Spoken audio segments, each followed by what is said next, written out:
right, y'all, what's poppin', man? Today is Tuesday, one more day before Valentine's Day, man. You know what I mean? The second month of the year, man. Hey, we finna get into it, man. Hey, check this out. I did a reaction on Cat Williams on Club Shay or whatever. So, you know what I mean? I'm with Team, Tell the Truth. That's what I'm with. I'm with Team Tell the Truth. You know what I'm saying? Now, they could be capping. They could be doing it for clickbait. They could be doing it just to get some views. You know what I mean? So, peep gang, we finna give her a chance and we finna let her speak her mind. And I salute Shay, you know what I'm saying? Club Shay, you know me, just for having the platform, just for our people to go on there to be able to spread their truths. Because, you know what I'm saying? Some people want you to water it down. You know what I mean? Don't say so much. But he do allow you to actually really tell the truth. You know what I'm saying? They got other platforms like that. Oprah had a platform. You know what I'm saying? Jerry Springer had a platform where they were fighting on that motherfucker. You know what I'm saying? Maury, you know what I'm saying? Everybody had a platform, man, and everybody loved those platforms. So give dog his flowers, man. And he getting his views up. You feel me? So what we finna do, we finna get into Monique on Club Shay, man. And she finna rip Oprah. She finna rip Tyler Perry. You know what I'm saying? Kevin Hart. You know what I mean? Mike Epps and whoever else want to get it. You know what I'm saying? Because if y'all part of the gatekeeping team or whatever, we on Club Shay side, we on Monique's side, and we on Cat Williams side. And they both selling out the arenas at the stand-up comedy show. So, you know what I'm saying? But I ain't going to say nothing negative. You know what I'm saying? I don't want nobody coming on here commenting negative or whatever. I'm going to let her speak her truth, man. And that's what it's about. I didn't want to chop it up or nothing, so we finna get to the nitty-gritty of letting her get it out. But her son already said she capping, and she capped on that show. So we're going to also get to him, you know, saying what he got to say too, though, man. Which it ain't our business. We really shouldn't care, but they are favorite stars, you know what I'm saying? So we want to see what's up, you know what I'm saying? Why is the government and the people who's supposed to be gatekeepers are really trying to hold, you bring them up, but then bring them down, you know what I mean? So it's still an agenda out there somewhere from somebody that's trying to do something fast. Let's get into it, though. And they using our own people to do it like they did when we was on the boats and the ships when they was throwing some of us off. You know what I'm saying? But I'm going to tell y'all again, man, and I said it on the video before. My ancestors were survivors, and they made it because if they didn't, I wouldn't be here. You know what I mean? We be right back. Hey! Hey, Pete, this is 2 hours and a half long, though. If y'all rock with me, man, that means y'all super dedicated, man. I love y'all, man. Hey, let's just see what she talking about, though, man. Monique is one of my queens of comedy. So, you know what I mean? We finna get it in. Oh, my bad, y'all. Said Shannon Sharp don't mess with black women. My grandmother told me something when I was a little boy. She said, boy, never chase a lie. Come on. I got black kids! That's what I said. I said them babies black. All my life, been grinding all my life. Sacrifice, hustle paid the price. Want a slice, got to roll the dice. That's why all my life, I've been grinding all my life. Look, all my life, been grinding all my life. Sacrifice, hustle paid the price. Want a slice, got to roll the dice. That's why all my life, I've been grinding all my life. Looking for a super offer on Super Bowl 58? DraftKings Sportsbook have you covered. New customers can bet on the big game and turn $5 into $200 instantly in bonus bets. Download DraftKings Sportsbook app now and use code Shannon. New customers can bet $5 and get $200 instantly in bonus bets. Only on DraftKings Sportsbook, an official sports betting partner of Super Bowl 58 with code Shannon. The crown is yours. Hello, welcome to another episode of Club Shay. I am your host, Shannon Sharp. I'm also the proprietor of Club Shay. And the young lady that's stopping by for conversation and a drink today is one of the best loved comedians. She's one of the most decorated actors. She won an Oscar, a Golden Globe. She's a British Academy Film, Theater, and Arts Award. She's a Scripps Howard Guild winner, NAACP Image Award winner. She's been nominated for a Primetime Emmy and a Grammy. She's a talented host, executive producer, writer, and an author, a versatile entertainer, a famed Hollywood star, a powerful name in the industry, a veteran stand-up comedian, a mother, a wife, a legend. The one, the only, Monique. Wow. No one does that better, baby. Hey, Club Shay though, be giving some cool ass intros though. You know what I'm saying? Are they AI? You know what I'm saying? Allegedly. Thank you. Do it again. Say all that again, baby. Hello, welcome to another episode of Club Shay. I am your host, Shannon Come on Shaw. now, put them damn cards down and read all that again. Oh, brother, thank you. Thank you. When we stop by, I want to toast you for your amazing, amazing career. Not only in front of the camera, but behind the camera and your stand-up career. Monique, thanks for stopping by today. Thank you for having me, brother Shay. Thank you. She did that Precious though, man. She played the shit out of that though. Where her cheese at, Oprah, Tyler? Get on their helmets, baby. Hey, she finna rip they drawers loose. That's what she about to do. Better drink some water after that one. Okay. Who? Yes, indeed. Let me just say this before we start. Yeah. This right here. Yeah. I'm gonna talk right to the sisters. One sip. Get you right there. Now I'm back to you, Shay. I'm back to you, baby. That's enough for me, baby. But oh, sisters, if you're trying to make up with your man, if you're trying to get pregnant, this right here, Shannon Sharp, one sip, take care of all your woes. Ooh, baby, that thing right there. Okay. Monique, when you hear everything that I read on the card, what goes through your mind when you hear that?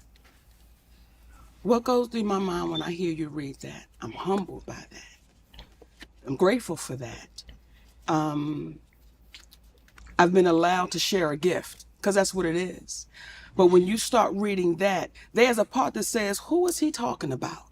And there's another part that says, I'm grateful that I was able to put that work in to achieve those things, but all with humility.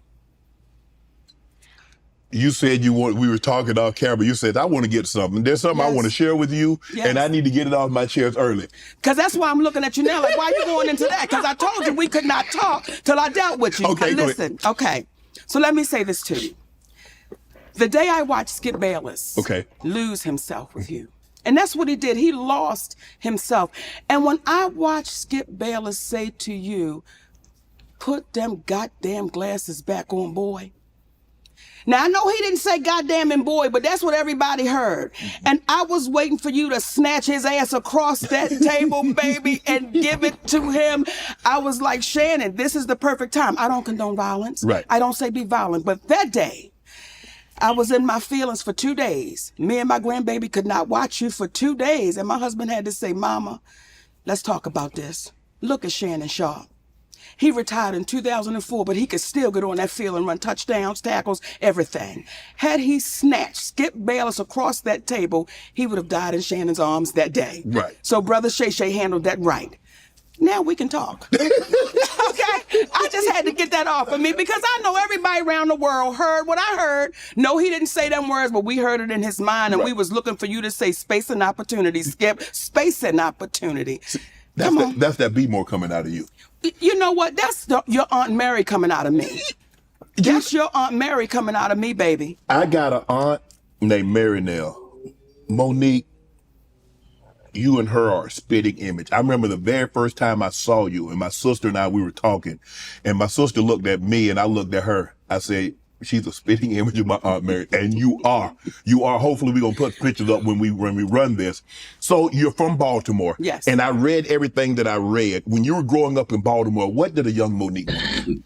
Just what I'm doing right now, baby. You dreamed of this. Just when I tell you, Shannon, from a little girl, I always wanted to be famous. Okay. Because I saw the Jackson 5. Okay. And I saw people screaming for them and hollering. And I'm like, damn it, I want them to scream and holler for me, but I couldn't sing. Right. But I knew somewhere I was going to be famous. Right. So I prayed to the universe, just let me be famous. I didn't understand what all came with that.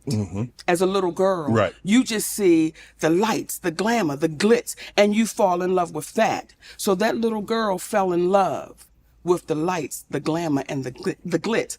That little girl fell in love with a woman named Oprah Winfrey on a local talk show in Baltimore called People Are Talking. And when I looked at that woman, Shannon, I saw me. I saw a big woman with a big head, big shoulders, and big feet. And I said, if that woman can do that, so can I. So that's what that little girl was thinking about from Baltimore. Are you the type of person that if you see someone do something one time, that means it can be done again? Because you saw Oprah do it. You say, well, Oprah doing it. Why can't Monique do it? I think Oprah, when I saw her do it as a little girl, was a push. However, had I not seen Oprah, my dreams would have still been my dreams. Okay. But when you see somebody that's inside of that space, because how many big black women are on TV even now? Correct. So back then, you didn't see any big black women on TV that was doing it. So I think had I not seen her, I would have still wanted to do it. But seeing her, let me say, okay, it's possible. It's right there. Right. What was Monique like as a little girl? What you seeing right now, baby, ain't nothing. So you always... I just got, listen, let me tell you something. A lot of people in this industry don't like me, right? Yeah. They didn't like me as a little girl, Shannon. I'm so used to this shit. People didn't like me because I was going to tell it. I'm going to tell. I'm going to tell on you. So what you saying right now is the same thing you getting. They tried to fight my ass in the 12th grade, Shannon. They surrounded me, a group of them. Okay, wanted to fight on me. Why? Because I told the truth. What you tell? I told Andre that was not Lawan's baby. Because that's what Lawan. That ain't your place. Let me tell. Wait a minute, Sugar. You gonna calm yourself down? Okay. Do you see Shannon losing himself with me? You better back that up, Shannon. Let me tell you something. Okay. Okay. I'm a person for right. Right. Right. And if you tell me something and you say, Monique, I've done something to somebody, but don't say nothing. Shannon, I'm going to need you to fix that. Because if you don't fix it, I'm going to have to tell that because it's wrong. So when she tells me this is not his baby, but I'm going to tell him it's his baby, I can't let you do that. That's not right. Wow. So what I stand for is right. And I think where we run into a problem in our community, in our group, we get so caught in, well, that's not your place, but you see wrong happening, right? So when you see wrong happening, what you do? Do you just stand back and say, that ain't my business? Or do you look and say, well, I knew that wasn't his baby. Now the baby 21 years old and he's trying to find his father. What you gonna do? I'm asking you, what you gonna do? Well, honestly, Monique, if somebody say, well, Shannon, I'm going to tell you something, and I'm going to tell you this in confidentiality, and I don't want to go any further than me, you, and this table. Yes. It stays with me, him, and the table. Well, let me say this, because I'm going to go back and forth with your ass, okay? I would say, before you tell me, did you hurt somebody? Yeah, okay, yes. Before you tell me, is this something that would make me question your character? Before you tell me, you got to be clear about what you get ready to tell me. Because if you're getting ready to tell me something and I know that you've done something wrong, I know that you're wrong, and I not say anything. That's why people are allowed to keep harming people for years to come. See Harvey Weinstein? Yes. Well, there's a lot of people that knew what was happening. But they felt it wasn't their place. It wasn't their place. Them. Right, until it becomes you. So I think the moment we get into a space, and I was in the 11th grade at the time, okay? But when we get into a space where we say, listen, if I know you're doing wrong, and I take a position that's not my place, eventually you will succumb to what you support. What was your relationship with the young lady that told you this in confidentiality? I'm not going to focus on, I was in 11th grade, now I'm 56. But when she told me, I told her, I'm going to tell. See, I'm that. I'm going to tell him what you said. So we clear. I'm going to tell him what you said because that's not right. Oh, my goodness, Mo. See, I think that's the problem that we're dealing with right now, Shannon. Okay. See, that's why she reminds him of his auntie, the sister or whatever. You know what I'm saying? Yeah, I think he said auntie. Because she, like our aunties and our grandmamas and them, they will tell you the truth immediately. Straight up. My grandmama did not play. If you walked up to her and your breath stank, she'd tell you, your breath stank, get your ass in there and go. You know what I'm saying? Those straightforward people. That's what we need in life, man. Don't be holding back like what you really be wanting to say. And then you just basically, once you take your little shot or smoke your little blunt, then you got the, you know what I'm saying? You'll speak on it then, you know. They say a drunk speak a sober mind, man. You know what I mean? Sometimes, let's see. Let's get back into it. I ain't gonna say shit else. Let's go.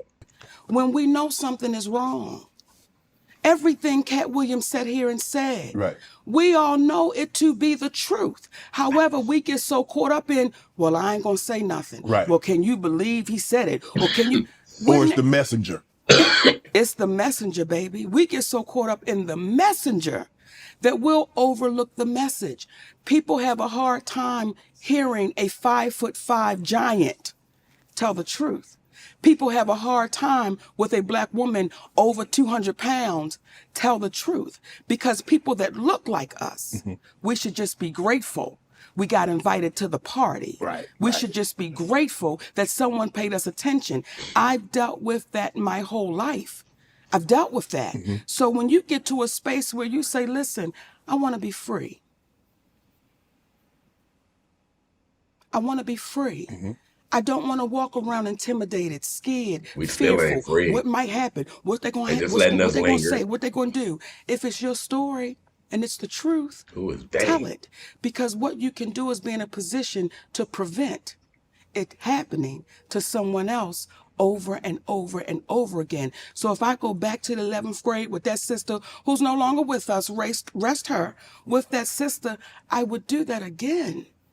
Because if you tell me something and we know it's wrong, but you're going to pin that on somebody else, is that right? No, it's not right. And what would your Aunt Mary do? Man, Monique, I swear, Monique. You're not answering my question. What would your Aunt Mary do? Well, she gonna tell it because she gonna tell anything anyway. So yeah, they probably know not to tell her. But that's why you love Aunt Mary, because Aunt Mary kept it in check. Yeah. Even though you didn't want to tell her, Right. she was going to tell that baby, you know that's not your daddy. Right. We're not going to play like that. Facts. You love Aunt Mary. I do. The uniqueness of your name, M-O hyphen. Most of the time, Monique is a singular. It's not M-O hyphen. What was that like? Because people say, oh, you trying to be different. You trying to be bougie. You know good well you spell your name Monique like everybody else spell Yes, Monique. I do. That's my stage name. When I'm not on stage, my name is M-O-N-I-Q-U-E. When I'm on stage, it's M-O, the little hyphen, N-I-Q-U-E. That's just entertainment. Did you ever think about changing it to the hyphen? No. On stage is one person. Off stage is somebody different. And sometimes we get the two mixed up. Right. On stage, I am an entertainer. Right. Off stage, I'm a wife, Right. I'm a mommy, I'm a Right. friend, I'm a sister, I'm these different people, but I keep that stage on the stage. How much of stage is actually Monique? That's good, Shay. That's good. All of the stage is Monique, but there are certain things Monique's going to say on stage that she wouldn't say off the stage. There are certain things on that stage. You know, there have been people that said, oh, she cussed so much. Oh, I'm a performer. Right. I'm an entertainer, and I'm on stage.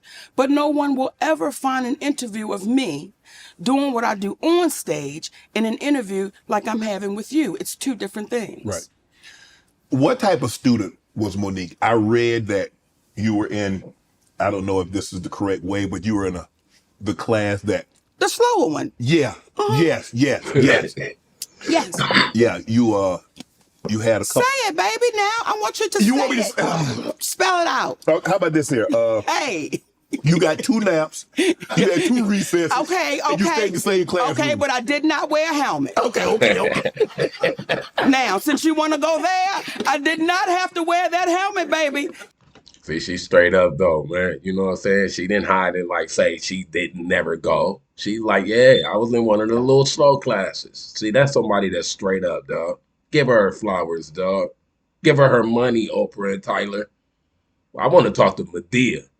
You know what I'm saying? Like Monique said, I don't want to talk to Tyler Perry. I want to talk to Medea. She was sentimental. So, Yes. Mon, as I sit here with you today, you didn't all of a sudden become this advanced. Why were you in that class? I'm not going to play with you, Shannon.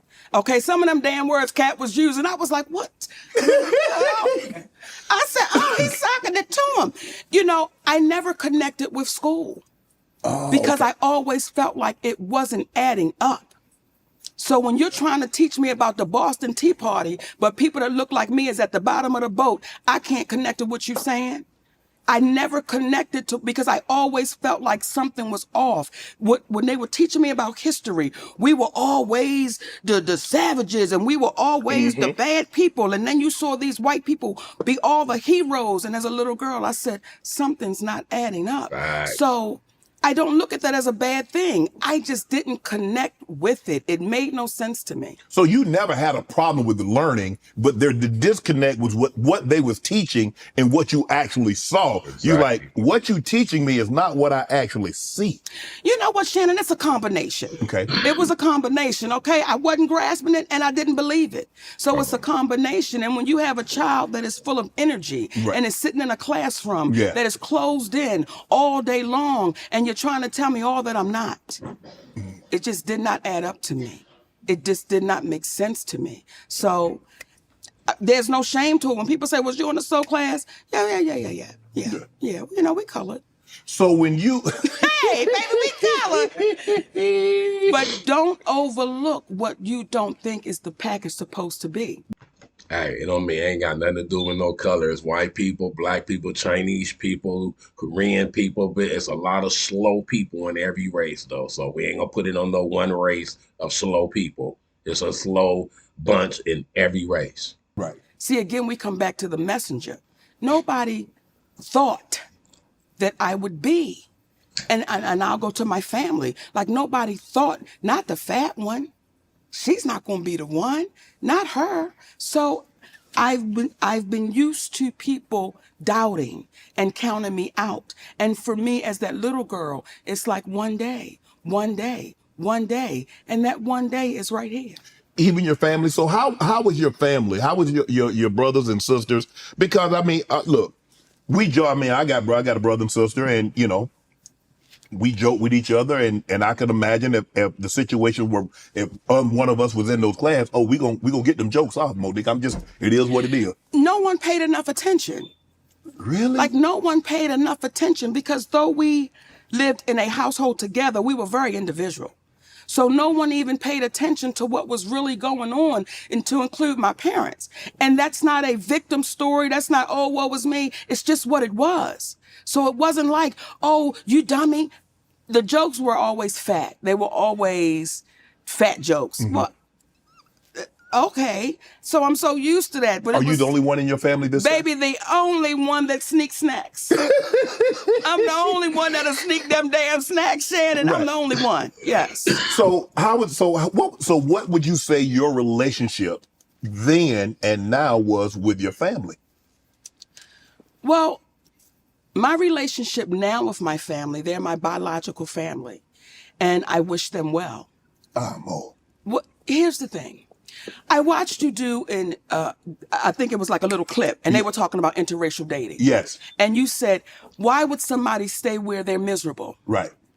That applies everywhere, Shannon. Okay. It just doesn't apply to that, especially in our community. We've been taught, take care of your family, make sure. Well, there are some families that deserve it. And there are some families that you have to say, listen, I'm so glad we had this time together. Mm-hmm. And that's it. Yeah. That's where I am with mine. I wish all of them the best, but that's what it is. Yeah. So even as I sit here with you now, with all that's going on in Hollywood and all of the stuff I had to go through, I've already been through it with people that you call your family. And I have to say, you know what? That has to just wash off when I know what I'm standing in and what I'm standing on. You're absolutely right, Monique. My grandmother used to always tell us, she'd say, son, teeth and tongue may fall out, but family never should. And she stood on that. No matter what transpired in the family, no matter how bad someone had treated you, you should never fall out. But hearing you say that's different, because just because we're blood, that doesn't mean we're family through blood. But sometimes it's somebody on the outside that's not blood, that's actually closer family. Yes. Man. If they didn't hit the nail on the coffin right there, man. Because I always was like the less favorite cousin.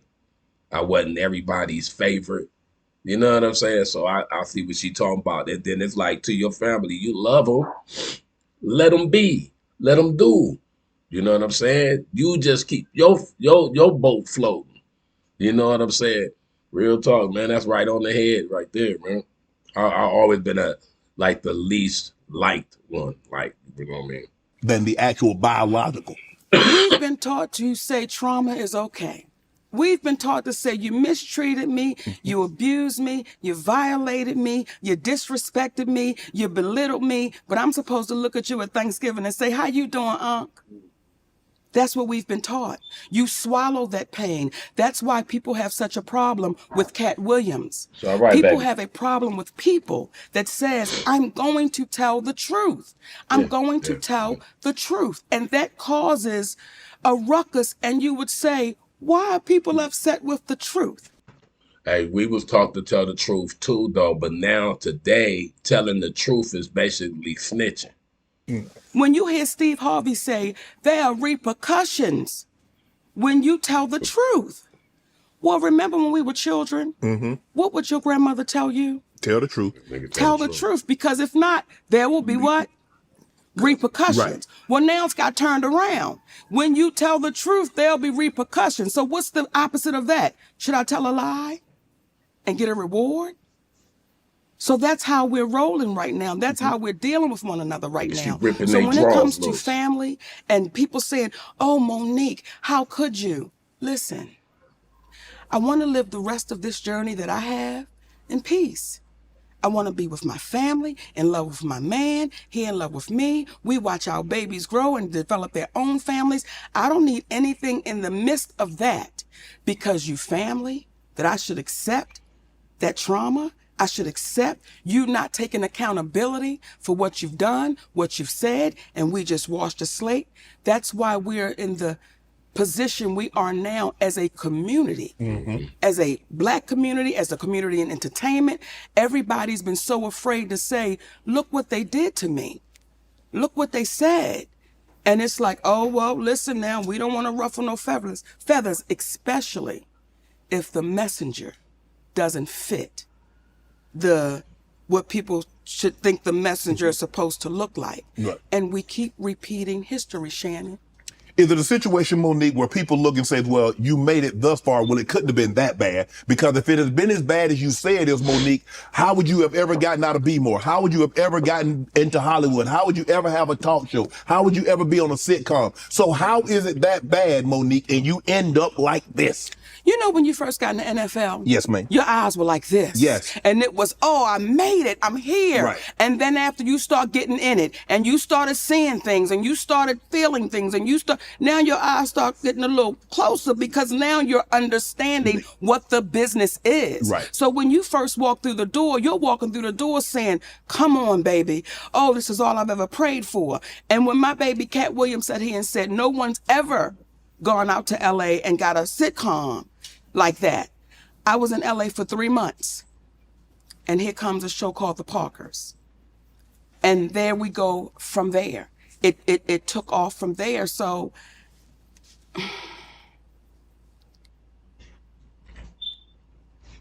I think that when people say, if it was so bad, you mature. You begin to understand what you're dealing with. Right. You begin to understand what you're in the midst of. And once you understand it is when you can speak on it. Right. But before you really know what you're looking at, how do you speak on that? Right. Because when you first walk in the door of Hollywood, you have everybody telling you, oh my goodness, you're going to be amazing. Oh my goodness, this is going to be incredible. Well, that's all you know. That is all you know. Yes. But you're so happy to be here. Yes. And you're like, okay. When I listen to your story, you say dirt poor. Yes. Bathroom outside. Yes. It was, we had to make it work however we can make it work. Correct. And then you get that first big check. Yes. And you think the people that gave it to you was awesome because they gave it to you. And it's more money than you've ever seen before, until you find out this ain't the right money. This ain't the right amount. Wait a minute. If they got this, why am I getting this? Then you start putting the pieces together and you start saying, it's not right and I'm going to speak about it.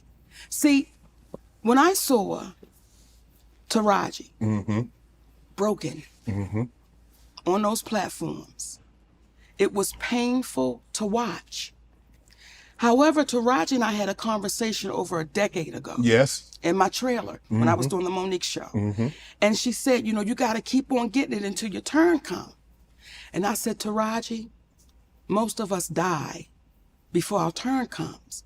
We got to ask for it right now. Now, I understand that because there was a time I felt the same way. Exactly. Because that's what I was told. Right. You just keep going and we'll get him the next time. We'll get him the next time. We'll get him the next time. And the next time never comes. And then you see our sister broken, sitting on those platforms. Now, when I said it, why didn't it get the traction when you said it that when she said it? Now all of a sudden everybody is coming, and I don't have a problem. I'm glad. Yes. But if you said this a decade ago, and I remember you saying it over a decade ago, why didn't it get the traction? Why didn't it get the support? Why wasn't it propped up when Monique said it? I think there's a few reasons why. Number one, it was the messenger. I should just be grateful I got invited to the party. You a big fat black woman. How dare you be the one? And then on top of that, you're saying names. You're saying Oprah's name out loud. You're saying Tyler's name out loud. You're saying Lee's name out loud. You're saying Lionsgate out loud. That's not what we do. We say they. We say the people. We say the studio. We say the producers. How dare you actually say our heroes' names? You're very specific. These are our heroes. How could you say their names out loud? Because they're the ones that did it. And if I don't say it out loud, now you see a woman that is swallowing that pain, that is so stressed out.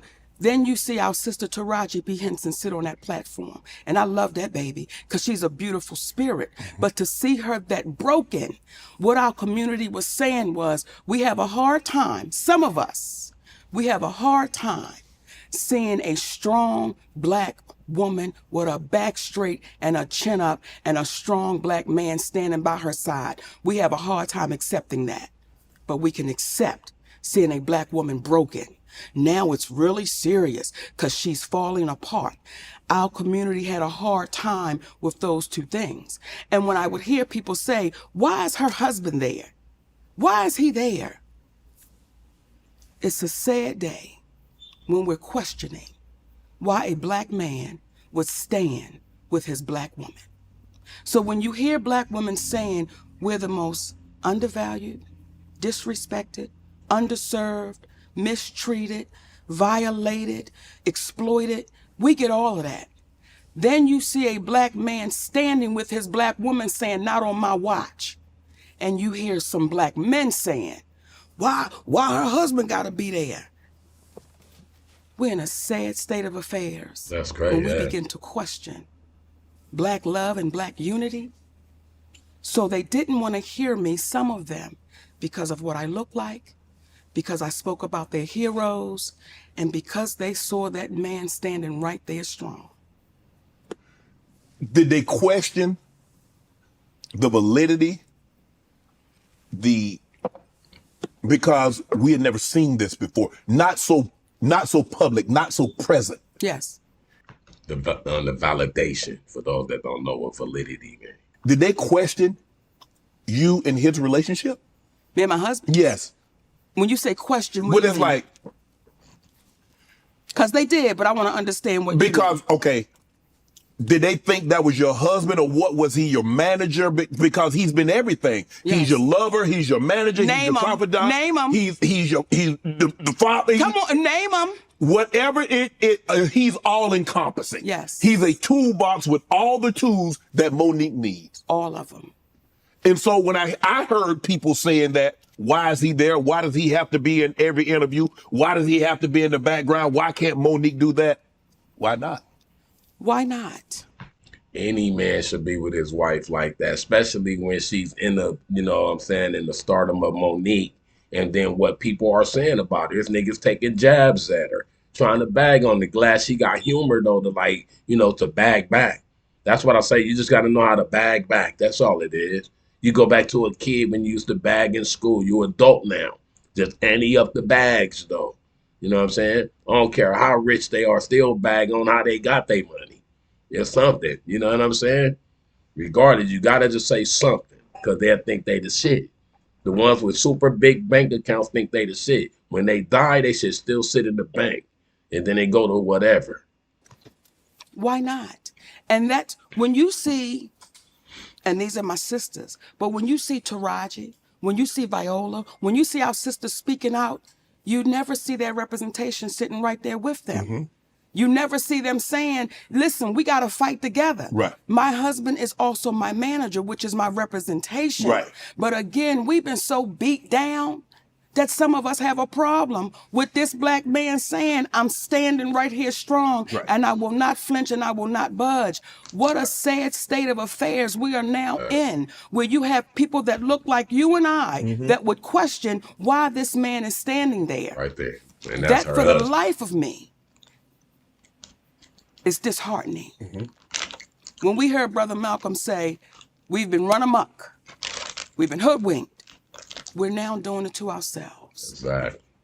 We're now doing it to ourselves. So when you say, Monique, it was different because we had never seen that before, you said their names. Let me say this, I'm not the first one. Right.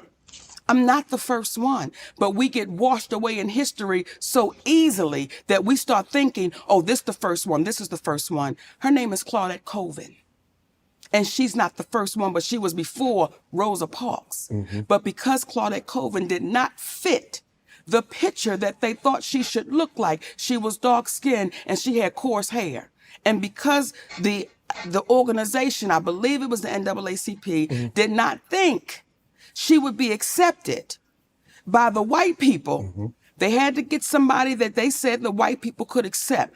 We keep repeating the same thing because what I said Like is Obama. no different than what anyone else is saying. Not at all. Right. It was the messenger. And it was the way that I'm not putting my head down. I'm not shedding one tear.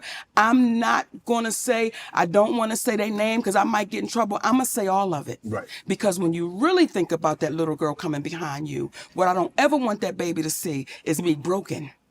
I don't want her to see me falling apart. And I understand it. I understand how it can happen, Shannon, when you may not have a foundation at home, Correct. when you may not have that man at home or that woman at home, whomever, that support person saying you're not crazy. Right. I got you. Come on. We're going to go through this. We're going to get through this. So for us, if we start taking things for what they are and get out of our emotions, we would be so far along. Do you believe punishment? Punishment is not only meant for the perpetrator, but it's also to deter others from said acts. You see it. Right. Do you believe the punishment that was bestowed upon Monique was not only to punish you, You saw it. but to deter others from saying what you said? Well, Shannon, see here, and I'm going to answer that. But sometimes we act like we don't know our history. See, back in the day when they had us in chains, they would beat one real good. Right. But They in let front of the others. In front of the others, and they let everybody know what you don't want is that type of ass whooping. Right. So what they said was, we're going to beat Monique really good. We're going to sit her down. And I made it public. Financially, my family took a hit, Shannon. And when I tell you we took a hit, Right. we took a hit. So when you see our sister go through that, you see her go through, and we act like our eyes didn't see what it saw when we watched that promotion happen with The Color Purple. Right. We wanted to act like we didn't see how Oprah Winfrey treated Taraji. In my humble opinion, when you saw her walk up, you saw that there was tension. You saw that there was something happening. Right. And then when you see Taraji write her a love letter, it's like, listen, we got to stand tall and stand strong on what we know. We know you were mistreated. We know it wasn't right. We know it was unfair. And then you turn around and say, oh, but Lady O handled it. I have a problem with that. I have a problem with that because that allows Lady O to keep on doing what she's doing. And we're in a position of, I don't want to say nothing because we saw how Monique got whooped. Now, again, that's just my humble opinion. But I don't know I don't know how else to frame that. It's like, listen, you better fix that because you saw what they did to her. You saw how they treated her. Is it a situation, do you believe it's a situation that Oprah might have faced something similar that maybe wasn't as public as you? And she's looking at it, well, if I faced that, went through it, and came out on the other side and look at me, it should be okay. Because sometimes we get that with parents. You know, I struggle. You say my kids should have to struggle sometimes also. Do you think that might be something going on with her, or you just like there's a disconnect? There's a disconnect. Okay. There's a disconnect, and there's been a disconnect for years. There's a disconnect. And I think what happens is we place people on these pedestals and we say, oh no, you can't do no wrong. We don't even want to hear it. Right. And when you hear cats say, you know what they do? They don't say anything and they act like it didn't happen. I'm going to keep talking until you take accountability. Right. Until you say, Uncle, I've done this. That's why it was so important. From Oprah Winfrey to Tyler Perry, Lee Daniels. Now, Lee Daniels was the only one I had to deal with. Did you see Lee Daniels apologize? He walked out on that stage. Not only did he apologize on stage, that man apologized to our children. That man apologized to our children and said, I need to apologize for what I put y'all through. He's the only one I had to deal with. However, it became a problem with Oprah Winfrey and Tyler Perry, that I wouldn't do something and work for free. Now, when you say, well, maybe Oprah feels like she came through it, why can't you? Right. Well, there's a story with Oprah Winfrey when she was on the show, People Are Talking.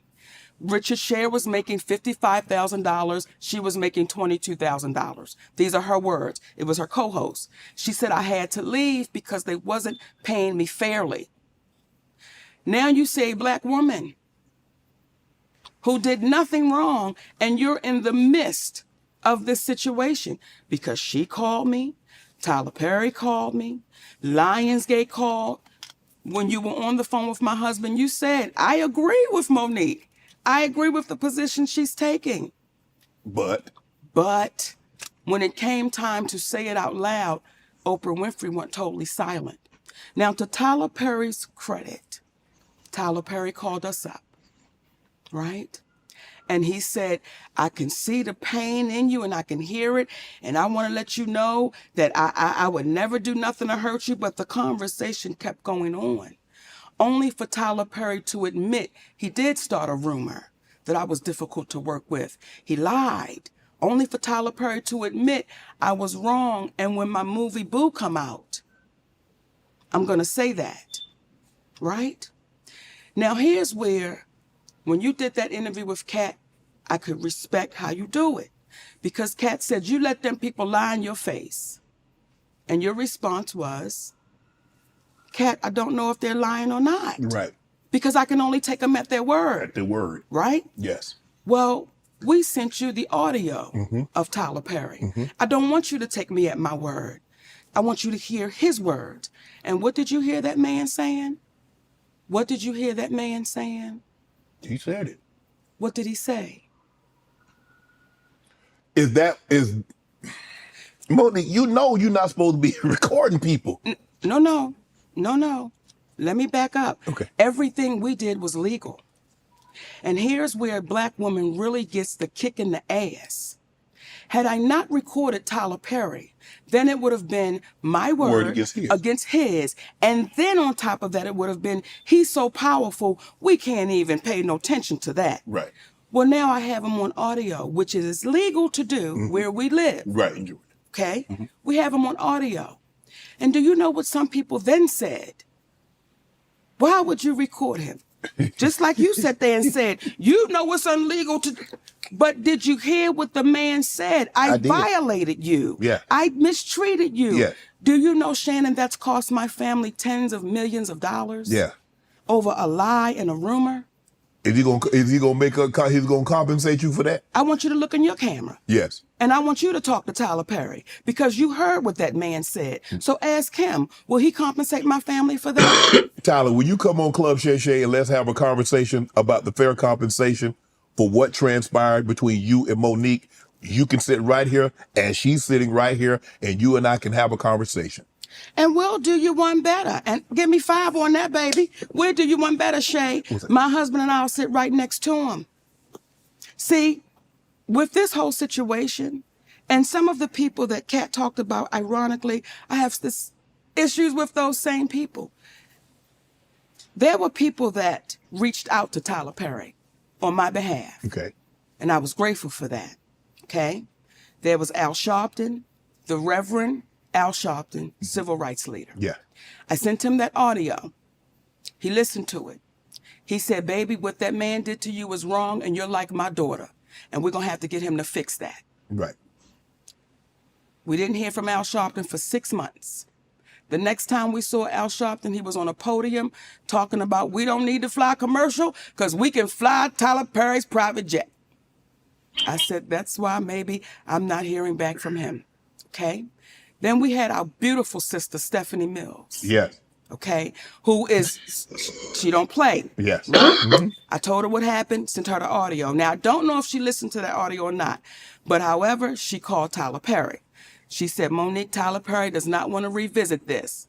Okay, fine. Right. While we're on the phone, Tyler Perry calls her back and says, I will meet with Monique, but not with her husband. Now, you ready for this? Yeah. And then Monique has to apologize publicly to say Oprah and I had nothing to do with messing up her career. But that'd be a lie. Look in the goddamn camera. I thought that was a stage, the way you... Look in the camera. Yes. Because you heard it. Yes. Right? Yes. So when you hear what this man is saying, so I said, Stephanie, tell Tyler Perry, never will I meet with him without my husband. And I owe no apology, so I'm not going to give one. That goes away. Kevin Hart. Now, you know when Cat Williams said gatekeepers? Yes. Kevin Hart, I do his podcast. Yes. And I want y'all to re-listen to the podcast so you can hear it for yourself. When he first comes on, he says, you're like my mother, you're like my aunt, you're like my sister. Okay? Then we do the podcast. We speak about the Tyler Perry situation. Oprah Winfrey, he said, I don't really know Oprah, but I'm going to reach out to Tyler. I appreciate that. Kevin kept his word. He reached out to Tyler Perry. Kevin Hart called me back about maybe a week or so later. He said, Mo, I talked to Tyler. He said he don't want to revisit it. He said, but I tell you what, let's move past that, Mo. Let's just move past that and let's just do great things. So whatever That's what Kevin said. I want you to hear me, Kevin Hart. Let's move past that, Mo. Let's do some great things together. Don't even worry about it. Whatever y'all want to do, I will partner with you. I'll executive produce with you. You just let me know what you want to do. Now, let me say that before we go any further, because I want to make sure I give Kevin Hart his proper credit. When my family was up against the wall, Kevin Hart wrote us a check and said, here you go. We're forever grateful for that. When we were able to give it back, we said, brother, we appreciate you with some interest on top, because I don't ever want nobody to think me and my husband. So I want to make sure I put that out there. That brother really helped us out when we needed to be helped out. Then when he came back with, I got you. I didn't ask Kevin Hart to do anything. He said, I'll executive produce, I'll partner with you. I said, good shit, Kevin, because we're in a deal with Endemol. And we're trying to get our talk show back. Mo, whatever it is, I got you. Now, Kevin Hart is one of the biggest entertainers right now in the world, right? And was then. We got off the phone with Kevin Hart. We called Endemol immediately and said, Kevin Hart said, whatever we want to do, he got us. He's going to partner, executive produce. They was like, oh, this is incredible, because when you put Kevin Hart's name on it, you already know what it is. Correct. 2 weeks go by. We get a call from Endemol. Endemol says, we just got a call from Kevin Hart's manager, Dave Becky. And Dave Becky said, Kevin doesn't want anything to do with Monique. So whatever she told y'all, he doesn't want to do anything with her, nothing. You know, he doesn't want any kind of relationship with Monique. So what changed between the 2 weeks and plus he gave you a check, you gave the money back, then said he would partner with you, executive produce, whatever you need, Mo, hey, we got you. So what transpired, or what do you think transpired between then, that 2 week period? Well, soon as we got off the phone and they told us what Kevin's manager, David Becky, said, I called Kevin Hart immediately. I said, hey, baby, we just got off the phone with Endemol, and they said Dave Becky called them up and said, you don't want anything to do with me. He said, Mo, that's a miscommunication. I can tell you right now. I said, wait a minute. Are you okay, though, with this white man calling them up? Getting in between our relationship after something you said. He said, Mo, that's a miscommunication, and we're going to talk Tuesday. Don't worry about it. I'm telling you right now, it's a miscommunication. That was 2 years ago. If you talk to him, I talk to him. I've never talked back to Kevin Hart again. So that's what we're faced with. When you allow somebody to come in between a relationship with a woman that you said, I'm like your mother. You said I'm like these things. I didn't ask you for that. So everything that that baby was saying sitting here, everything he was saying was on the up and up, because when you hear people say, get the anger out your heart. Oh man, no one's saying he's lying. No one ever said I was lying. It's so easy to discount and devalue because of what we look like. Right. However, when it comes to Tyler Perry, I will not allow you to discount or devalue, because that is your voice on that audio. Remember on Good Times when Penny's mother was whooping up on her, and she had recorded it? That's you on tape. So how does it go from you saying you're going to give me an apology to now I owe you an apology? But what do you want an apology for? What could I possibly owe you an apology for when you've admitted? See, when Lee Daniels says to me, because Cookie from the show Empire, I was offered that role. Now Taraji tore it up, baby. Listen here. However, I was offered that. Then Felita called me back and say, baby girl, they said you're too difficult to work with. But you hear on the audio that a man told David Talbot I was difficult to work with. Do you see how that cost my family? Yes. And with no accountability? Because, oh, it's the great Tyler Perry? No, you've got to be accountable for that. Oprah Winfrey, you've got to be accountable for the things you've done with my family. You've got to be accountable for that. Is there any relationship between you and Tyler and you and Oprah currently? No. No. But I thought there was an apology. I read that I thought I read somewhere that Oprah had issued you an apology and Tyler had issued an apology. That's not correct. No. No. The only person that's given you an apology. You saw it. It's Lee Daniels. That's the only person. So we are in a place where we're too afraid to call them what it is. We're too afraid to say if it looked like a duck and it quacked like a duck, where is it, Shannon? It's a duck. Right. So again, you see the struggle of the black woman as I'm sitting here talking to you, and you say, Mo, but why would you record him? But you heard the man violate me. The first thing wasn't, I can't believe that cat did that to you. Now see, now that means it's like tit for tat. She violated them back by secretly recording them. But if she wouldn't have recorded them, like she said, nigga, nobody wouldn't have believed that he said it. So now the audio is out there. I got to go find the audio. It's why would you do it? And we understand it. Right. Because we've been conditioned that way. Because when you had to get somehow, because when you're telling people these are lies, nobody is believing Monique. So now, even though you have him record his voice, and that's him, and he's saying he made it up, now it's no longer, oh man, I can't believe he lied on Mo. Mo, why'd you record it? So now they put the onus back on you. Where's the win? How do we win? How does a black woman win when you say, here he is right here? And I look to the community and say, how long do we allow us to keep being exploited, used up, taken advantage of? And because we think somebody can give us an opportunity, we just say, shh, I'm not going to say nothing. Hey, I commend the white people, though. I ain't going to say white like that, but I know they call us black. So my Caucasian brothers and sisters from another mother and mister. You know what I'm saying? I commend them for being like, well, some of them trip amongst each other too. Don't get it twisted. But the ones that's thinking about the money, the future, and who they put on and this and that, so far they got that power to do it.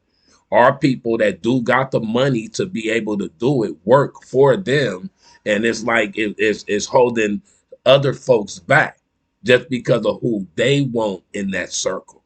You know what I'm saying? That's how I get up out of it. It's just certain people in their own little circles. You know what I'm saying? It's the super rich circle and the people down here circle. And if you down here, nigga, they trying to shit on us so they can keep doing their thing. You know what I'm saying?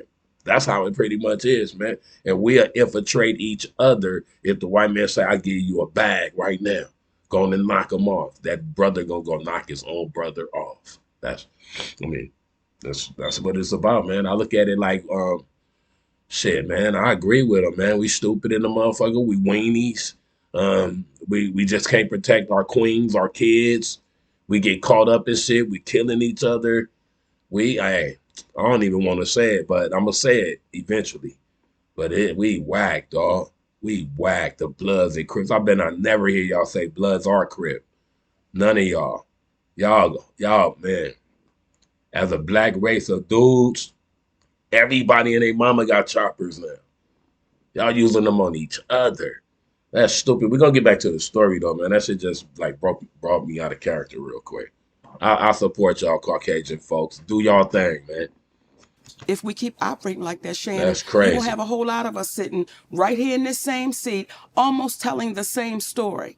Damn, that's crazy though. Why do you think Tyler is afraid to meet with you and your husband? Why does it need to be you one-on-one when he meet with other representatives and their client? What is it about you that he feels it needs to be just you and he? Does he think your husband is some kind of negative influence on you? He thinks the husband is saying things that Monique probably wouldn't say if I just had an opportunity to talk to her one-on-one. What do you think that is? Let me say this. That was a good question. People better be glad my husband is by my side. Because there are people in Hollywood that know wherever you act up is where I show up. People know in Hollywood, baby, Shannon, and I don't say it with a badge of honor. It's just what it is. Well, I've had to say, who you think you talking to? And we sitting there with the president of the studio or my patience level is not going to allow. I've been molested. I've been violated. So the moment I see you trying to do it, we're going to have to address it. My husband is nothing but a gentleman. And you know why people have a problem with my husband? Because he's right to it.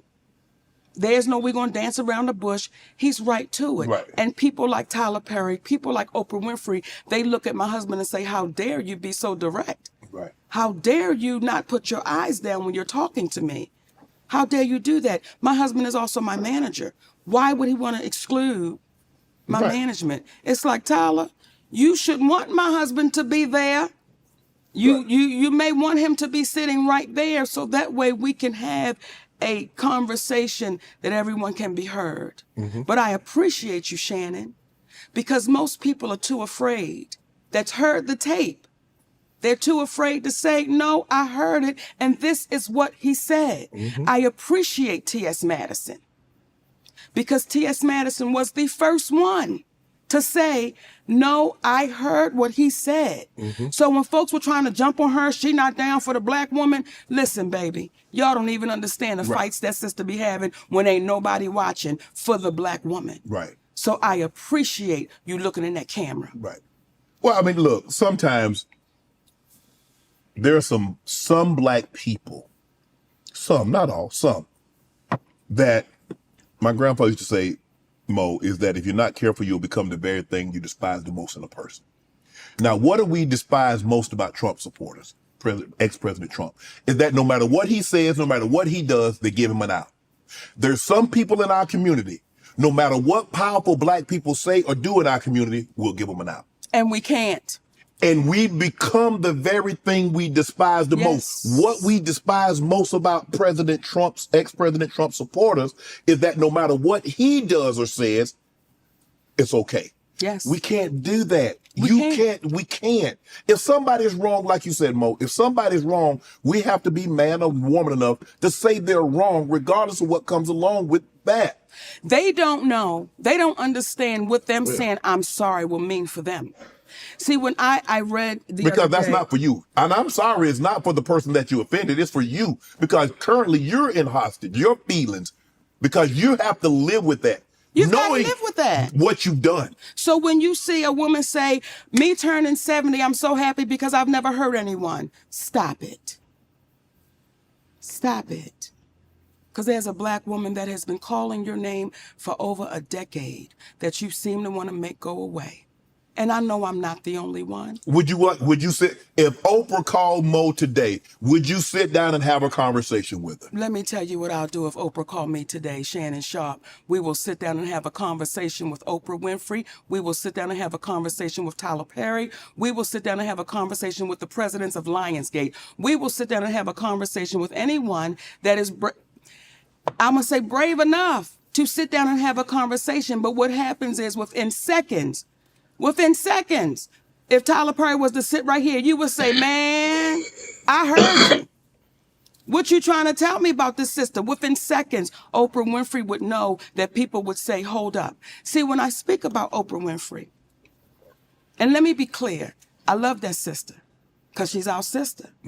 She just got to come back across the street. We got the light on. When I speak about Oprah Winfrey, I speak about that woman because she's spoken about me. And when you begin to speak about me privately, I'm going to speak about you publicly. You've been unfair. You've been unjust. And you watched a black woman be thrown under the bus, and you said nothing. And here's what's interesting as well. My husband was saying to me, after I won the Oscar award, right? And she had the people come, you know, to talk to the Oscar winners. And I go on the stage and I talk to the Oscar winners. Well, when we go to a commercial, the people in the audience, and I say this humbly, as my husband was telling me, he said, Mama, they wasn't screaming Oprah. They were screaming Monique, right? So much so, I had to say, y'all gonna shut that shit up now. We get ready to go back on the air. We having fun, right? He said, but I watched Oprah. He said, and I watched her almost turn in her seat like they screaming her name. Now, some people will say, oh, Monique, you're reaching. Well, let me tell you what then happens. The movie The Butler, that movie was offered to me. Lee Daniels came out and said, I did offer Monique The Butler.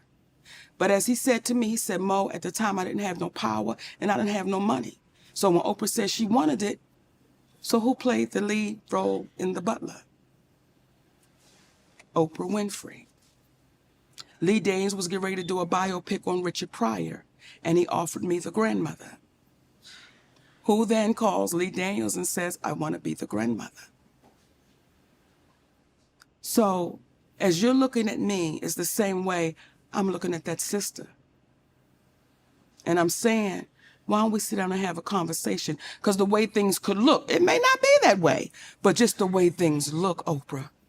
Just the way you would have my family on your show, Oprah. One might say, Mo, well, I mean, if the role, if they're looking for a black, Big, go ahead and say it.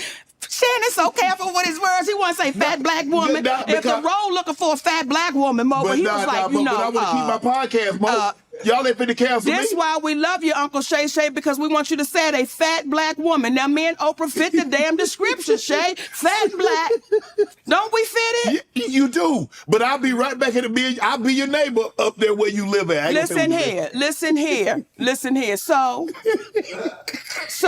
are you lying? No. Now, I'm not going to have your big ass sitting here in the Hall of Fame and you scared to say shit. Okay.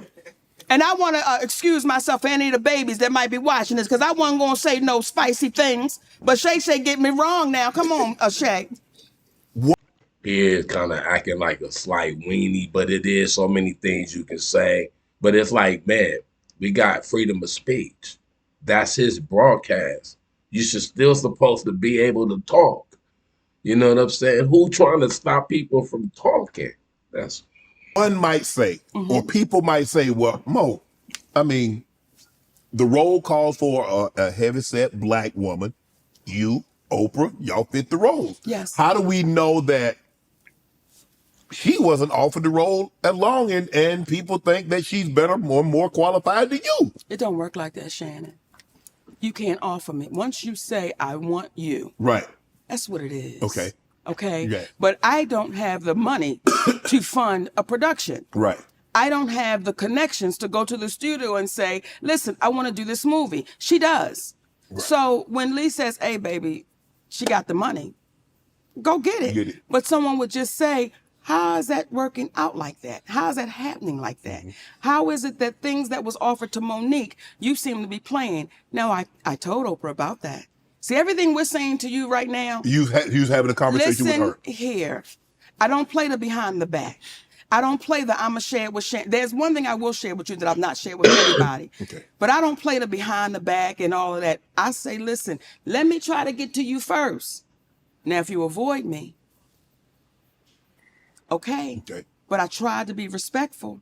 I tried to call you first. When she had my family on her show, I tried to call you first. I tried to talk to you privately, but then you became the great mighty Oprah Winfrey, and you were too busy to talk. Well, now I'm going to talk about it.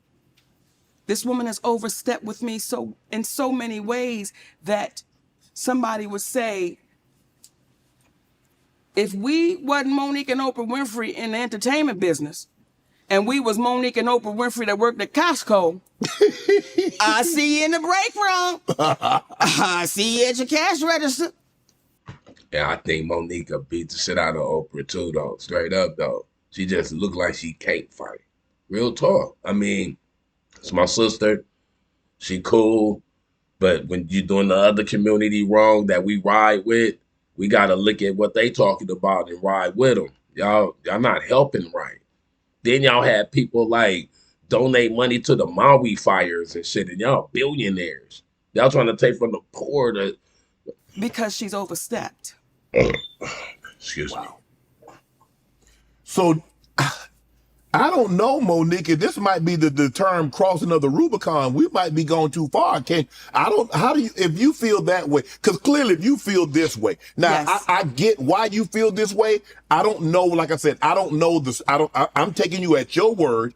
Now, not the Tyler, because Yes. I've listened to the audio. Yes. I'm not talking about that. I'm just talking about Oprah. Yes.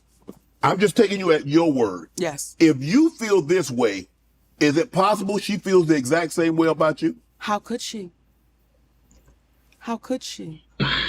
What have I taken from Oprah? When did I have Oprah's mother and father on my show?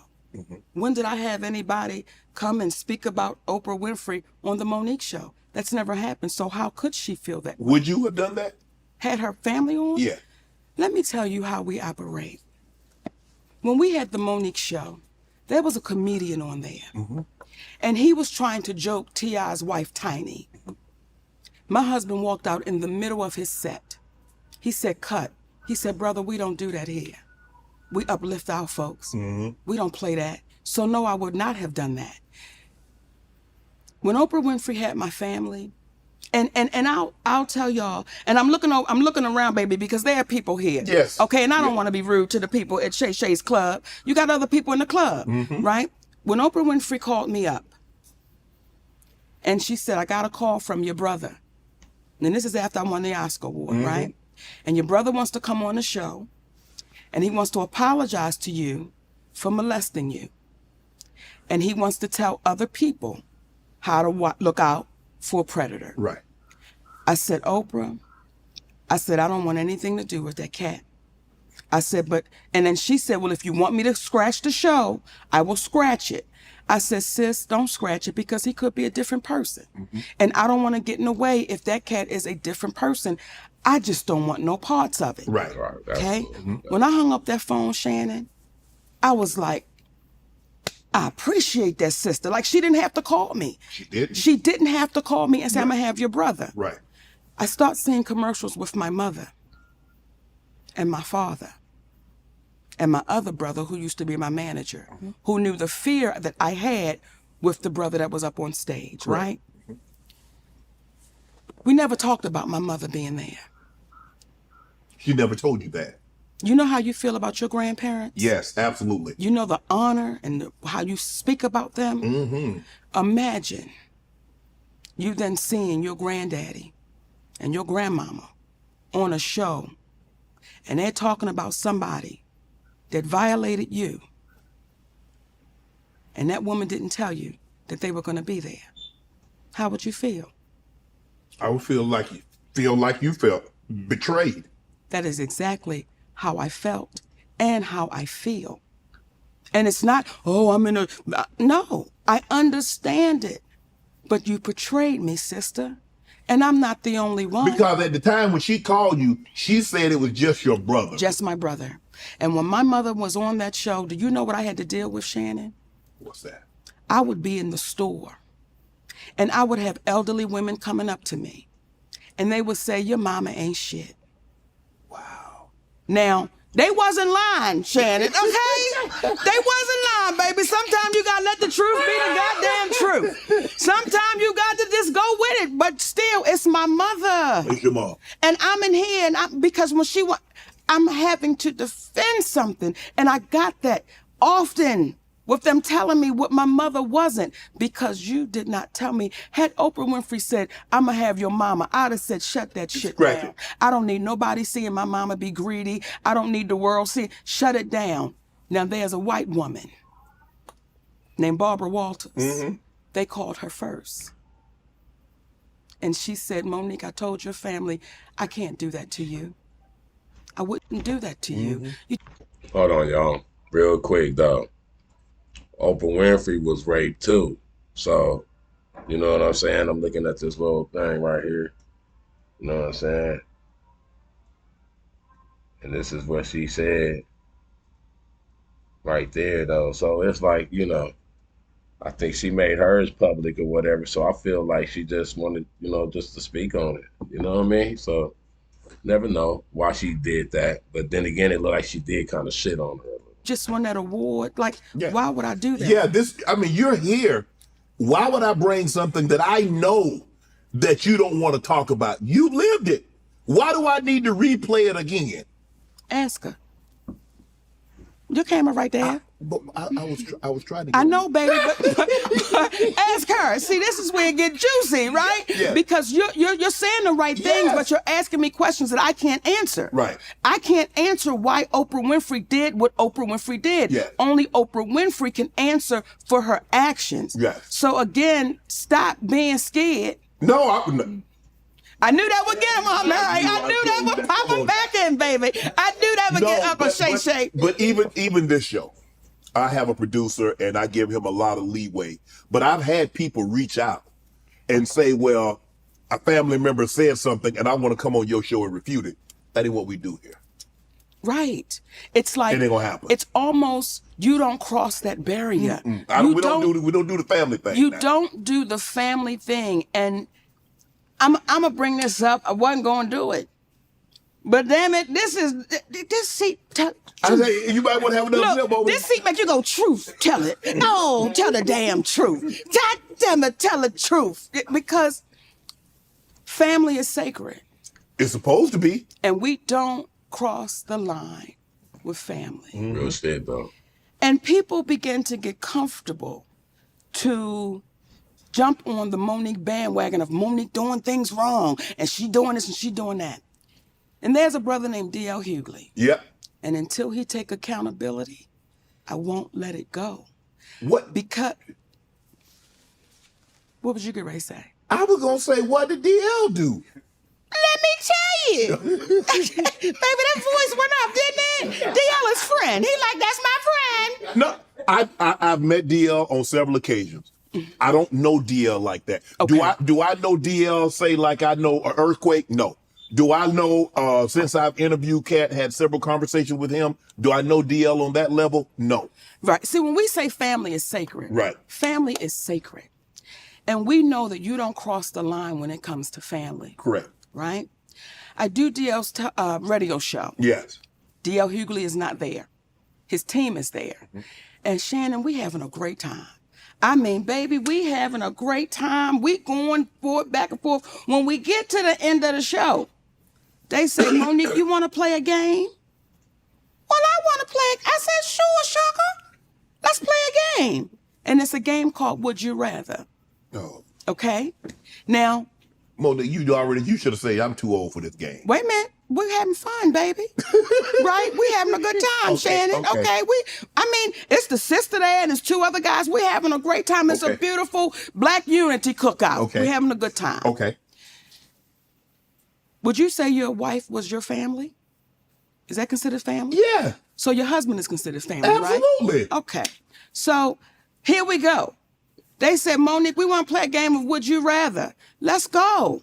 Would you rather your husband sleep with Lee Daniels with a condom or Corinne Steffens without one? Really, Monique? Now, as y'all are watching right now who haven't heard this story, y'all going, they doing the same thing in the studio. They going, okay. That is exactly what happened. Now, I said to the team, how does that uplift our community?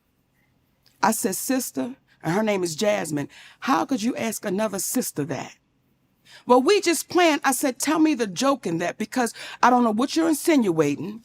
Then you're involving people that have nothing to do with nothing. Like, what are y'all doing? So I said, I'm going to call my brother. DL. I'm going to call my brother. I call DL Hughley on the phone. I say, hey, baby. Yeah. Huh? That's how he responds. Yeah. Did he know it was you? Yes, because they called him to let him know Monique's going to be calling. Right. Like this, it was getting crazy. Right. I'm like, just let me get on the phone with my brother, right? Yeah. Hey, DL, yeah. I said, listen, I just got off the phone with your team, and they wanted to play this game, Would You Rather? And it was like, stupid. Like, asking me about my husband and Lee Daniels and Corinne Steffens, and his exact words, well, that's how we do it. I said, DL, how does that uplift our community? And again, I don't know what y'all trying to insinuate, but brother, what you doing? Like I said, that's just how we do it. So it is what it is. Now, it got so ugly that my attorney had to send a cease and desist. So it never aired. So we have, like, when Cat Williams talk and people, truth tellers talk, we have receipts to everything we're saying. That's how that whole thing got started, okay? It's family. My husband is my family. Yeah. Now, you babies that are really good with this internet, through the years, I've watched DL speak ill of me. Through the years. I never knew DL Hughley had a problem with me. But when Cat said they all a group, he forgot to put DL Hughley in the group. Mm-hmm. Through the years, I was bitter. I was dangerous with what I was doing, saying that it was inequality. My husband didn't know what he was doing. This went on through the years. I was unloved, all of these things. And I said to myself, I'ma see you. I'ma see you. I didn't go on nobody's show. I didn't say nothing to nobody, but I knew the time would come that I would see him. We were scheduled to do a show in Los Angeles. I was the headliner of that show. His name was on it, then his name came off. I didn't question it, but I knew I'ma see him, right? Eventually. Okay, now we have a show in Detroit. Contractually, I was the headliner. DL Hughley posted a memo. Now, when you signed your deal for the Ravens, did you sign a contract or a memorandum? I signed a contract. You see how you say that? Like anybody that knows good business, you sign. The memo is saying, this is what I would like. Right. But the contract is saying, this is what it is. Okay? Yes. He put out a memo to our community. And that touched me a little different, because I was saying, why would you lie to our babies? Because now they're thinking if they send somebody a memo, that's what they're supposed to get. Mm-hmm. Okay? I was contractually signed to go as the headliner. Right. I mean, you go last. DL Hughley didn't come into the building until 9:30.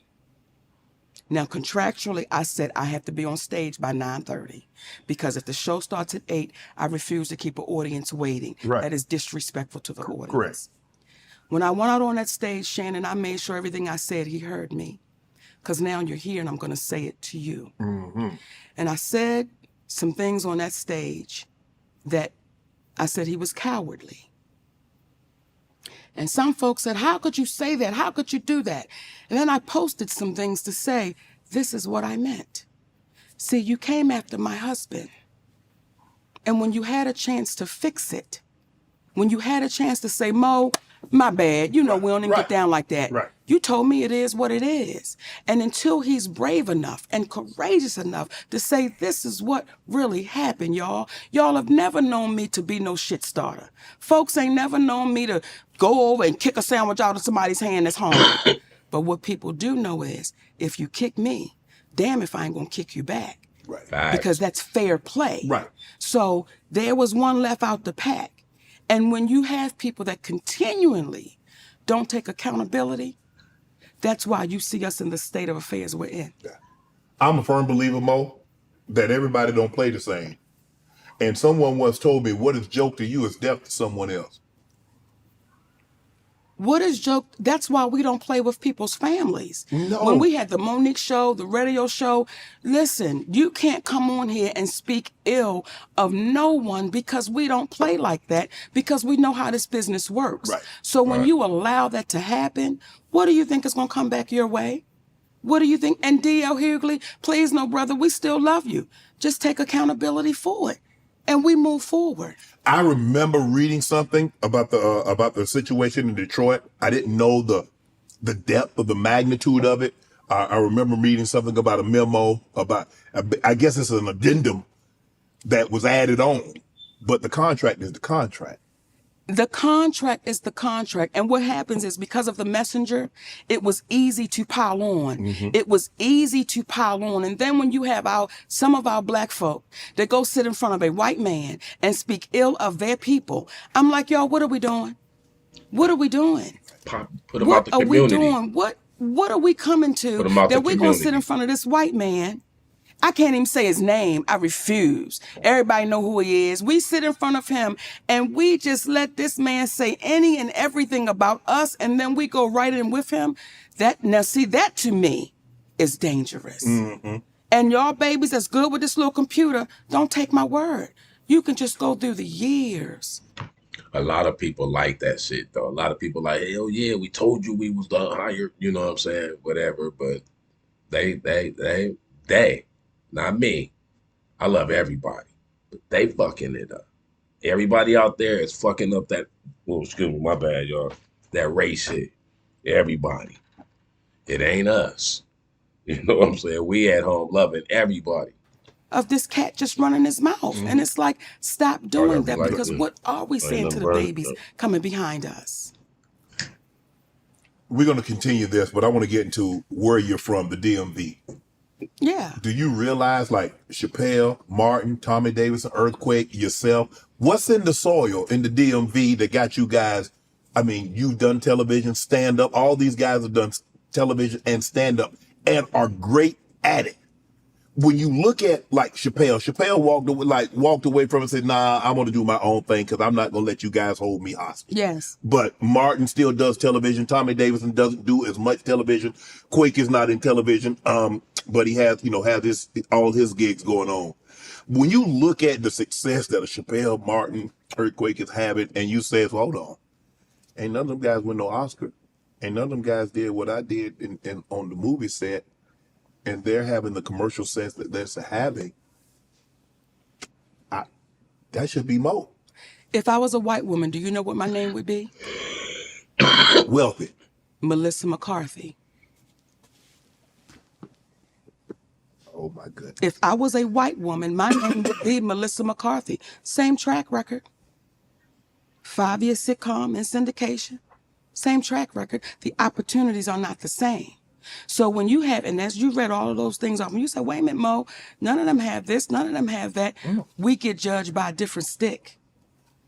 We get judged by a different stick. And then when I had people judging me, I'm like, you judging me by your yardstick. You've not done what I've done. And I say that humbly. You've not had the accomplishments that I had. Right. When I hear Brother D.L. Hughley say, with that Netflix special, I just accepted anything, whatever they gave me. These are not my words, they're his. Right. Well, that's how you do business. I'm not mad at you accepting anything. Right. Why are you mad at me saying I won't accept anything? Right. That's the difference. Mm-hmm. It's like people were judging me. I was hearing people, Shannon, okay? I didn't know we had so many tender people in our group. Yeah. I didn't know we had so many tender love. I didn't know we had so many tender people, and I wouldn't want to be on the front line with these tender people where it's like, oh, I can't believe you said that. I can't. But is what I said the truth? Is what I said the truth? Mm-hmm. No, I didn't put no sugar on it. Right. It was shit. Right. And I didn't try to make it taste good. We got to stop running away from what is real, and we run into fantasy. And that's how come we keep staying where we sit. Mo, before you became Monique that everybody has seen over the last 2-3 decades, what were some of the jobs that you had that you like, man, this ain't for me? I mean, this is just a holdover. This is just a bridge. Every job I had, baby, it was special. Was it? Every job I had, baby. You were the best at it. Let me tell you something. I worked at the drive-thru in Popeyes. I worked in the drive-thru in Popeyes, and that was my microphone. Every time somebody came to that window, I was on stage. Welcome to Popeyes. My name is Monique. What would you like today? And they would say, hey, Monique, I'm Shannon. Hey, Shannon, how you doing, baby? What's your order? And you give me your order. And then I say, would you like a hot apple pie with that, Shannon? You say, you know what, Monique, I sure would. Come on around here, baby. Let me see you. Oversold her. Listen here, Popeyes, where my damn money? Because I was a seller, baby. If you wanted a 2-piece, I gave you 4. You wasn't going to lose no weight coming through my damn window, Shannon. That's why I ain't lost no damn weight. What I sold, I ate. If you got 2 pieces, I ate 2 of them. Welcome to Popeyes. Hey, baby, come on now. So that was straight up. That was your microphone. That was the beginning of Monique because you was owning. Did you know that's what you were doing?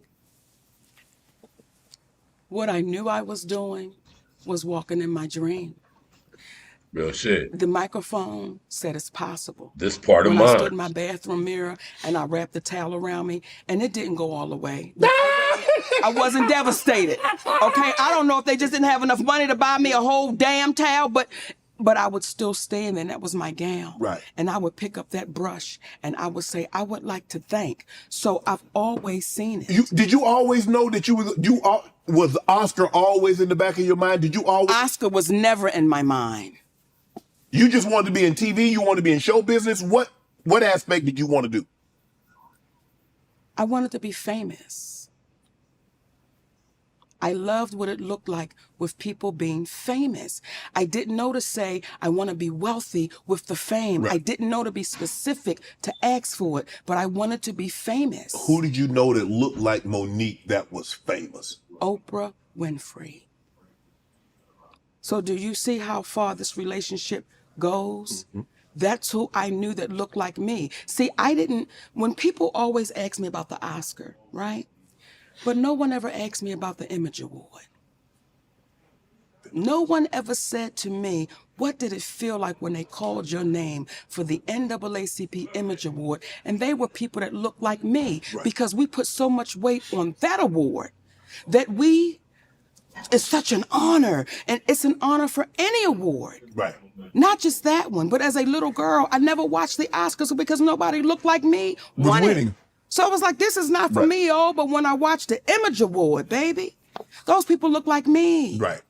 The BET Awards, those people look like me. Mm-hmm. So I was honored the first time they called my name for an Image Award. When I tell you, Shannon, that night, baby, when they called this little fat girl name from Baltimore and the award goes to Monique, well, listen here. I got so good with them calling my name, and this is what had to humble me. You will get humbled, baby, when you just think they get ready to call your name. I had won it like 3 years in a row. This the 4th year. Uh-oh. Anyway, call my name again, Shay. Let me situate myself in my chair. You ask your husband, do I look good? So here come the category. Okay. Hey, baby. The best actress in a sitcom. They named me, Tisha Campbell, and I cannot remember the other sisters, right? I know they get ready to say, and the award goes to Monique. So I got to, because I'm a big girl, you got to scoot up. Yeah. So you can be ready to push up, right? So I scoots up and get my gown together. And the winner is Tisha Campbell. I said, all right, girl, go on and get that.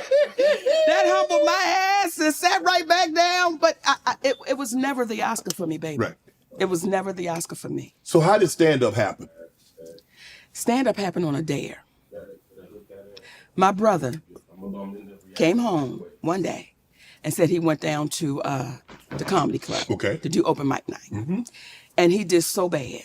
He said they was booing me, but I was 6 beers in, so I thought the booze was applause. So my boy had to say, man, nah, bro, this is stinking, right?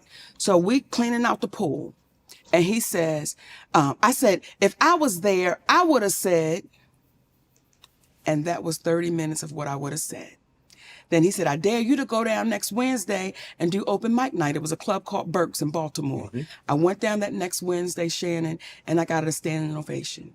And from that moment to this moment. Were you hooked? I was.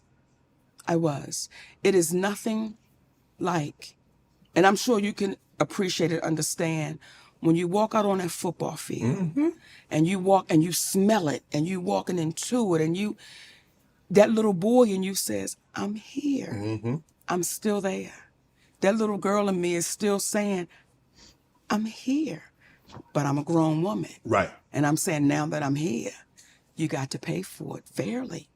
If not, I'm good. I just have to walk away. How different is that Monique? Not just in age, Yes. but how different is that Monique to the one that's sitting right here on this couch? Oh, she grew up. That one was naive. Were you ever naive? Yes. Yes. Yes.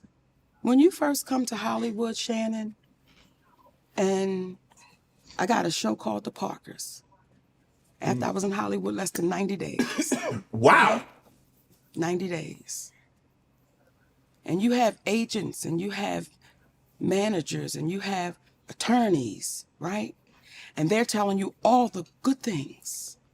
And everybody always said to me, you want to get the syndication. Yes. You want to get the syndication. Once you get the syndication, you work because you want to work. Right. Right? So syndication is what, 5 years, 100 episodes? Syndication is 100 episodes. Okay. Right? So that's all I knew. I didn't know to ask to be an executive producer of my own image. And nobody told me. I didn't know to ask for that. I didn't know to ask for after the 3rd year of being on a successful sitcom that you could say, I now need a bonus.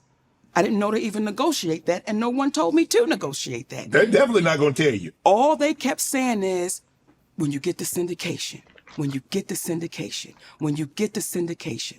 Well, 3 years in, the Parkers was in syndication. Now, no one told me that. You learn it once you open your eyes, because now I'm going around the country doing promos. The Parkers is coming on at 4 o'clock in your city. The Parkers will be on at 2:30 in Sacramento. Y'all make sure y'all watch the Parkers. It's coming on. I'm not knowing I'm promoting the show in syndication. No one told me that.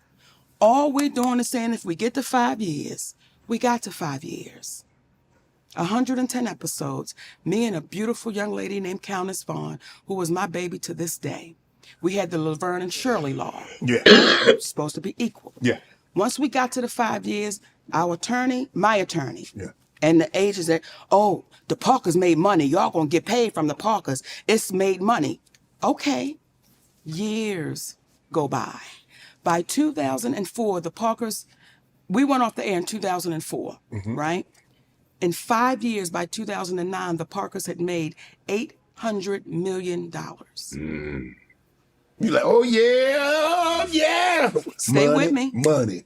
Money. Yeah, yeah. Hey, come on. Money. Hey, yeah. All right. Okay, because we're waiting to get this money, Santa. Oh, check is coming. We get a call. We got to do an audit, and everything. Okay. And that was in 2009 that it made $800 million. We're now in 2024. And they're trying to convince Countess Vaughn and I that show made no money. No. They're trying to convince us that a show that cost roughly $65 million to make. In our last year of shooting the Parkers, Countess Vaughn and I made $55,000 apiece. And the person that's over that show, the Parkers, was on a yacht, sipping on the daiquiri, like, got her, got them. That's what they do, man. I'm glad I ain't got to go through that shit, though, dog. Whoa, just living a regular little cool life. That's it? How much were you making an episode? $55,000 an episode. Okay, so how many episodes did you shoot that last 5 years. That last year, we shot 22 episodes. Okay. We made $55,000 a piece at the end of a top-rated sitcom. Hold on, time out. Yeah, break it down. Are you saying you made $55,000 for 22 episodes, or are you saying you made $55,000 per episode? Because I want to make sure I'm hearing you correctly. Let me make sure you hear me correctly. We did 22 episodes. Yes. We were paid $55,000 per episode. Okay. For 22 shows. Okay, yeah. That's on a hit show. Right. That is unheard of. Yeah. Because we're two black women I don't know to fight for it. Right. Countess is a baby Right. in this business. So I don't know to say that. We should be making 100,000, 150, 200,000 an episode. So now today, y'all want to convince us that show made no money? That show has made over $2 billion, and I'm guesstimating. And you want to convince us that our percentage, we made no money? We can't allow that to happen. Right. That's why we're fighting. That's why we're saying, no, guys, we can't sit on our hands like that. Right. You know how many of us, when you watch Good Times, when you watch The Jeffersons, when you watch Sanford and Son, whose family is benefiting from our images? Because the damn show ain't ours. Wow. You see why I fight the way I fight? Yeah. Because if it does not make sense, you have to explain it. And I'll go back to Tyler Perry. You know why Tyler Perry don't want to talk to my husband? Because he can't talk around him. My husband don't care nothing about that man's money. We don't care nothing about your title. We care about your character, brother. We care about your integrity. And what you gonna pay? What you gonna pay? How you Fuck gonna your make it money. right? All How you y'all gonna rich make it ass right? niggas, fuck y'all Because money. if I am your Aunt Mary, I feel rich, period. and I really belong to you, as I really belong That's to you real right talk. now, Shannon, I am your sister. And you heard something that was wrong. Yeah. How can Tyler Perry make it right, Mo? Give you a job, give you a sitcom, say, Mo, okay, you know what, Mo? Sitcom, you're gonna be the executive producer, I'm gonna be a co-executive producer, you're gonna do the sitcom. If somebody cost you, Shannon Sharp, millions of dollars, Yes. do you want to be compensated for what they cost you for a lie and a rumor? Yeah. So at that time, I was making roughly between $2 and $3 million a year. Right. I sat in that for over a decade, like 12 years. Right. You do the math. Over a lie that he admitted that he told. Not something I'm making up. You admitted that, brother. How do you make that right? I'm sure you got lawyers. Have you had a conversation? Well, what happens is when you take somebody at their word, time. We don't need to go to no lawyers, Tyler. You know what you did. Just Right. make it right. Right. And if he doesn't make it right, what will our community do? What will our community say? Because today it's me, tomorrow it's you. Then what? Yeah. We've got to hold him accountable. What Cat say? You got to tell Tyler Perry, come on now. You got to do it, Shannon. You got to tell him. You got to tell it. Mo, obviously, when you do stand-up, you go to a lot of different cities, a lot of different clubs. Yes. It's a lot of different promoters. Has everybody always been on the up and up with Monique, or did you try? Sometimes people try to take advantage. You're female. You're black.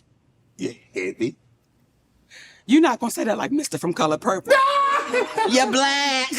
You're ugly. You're not going to do that, Shannon. But you know, people would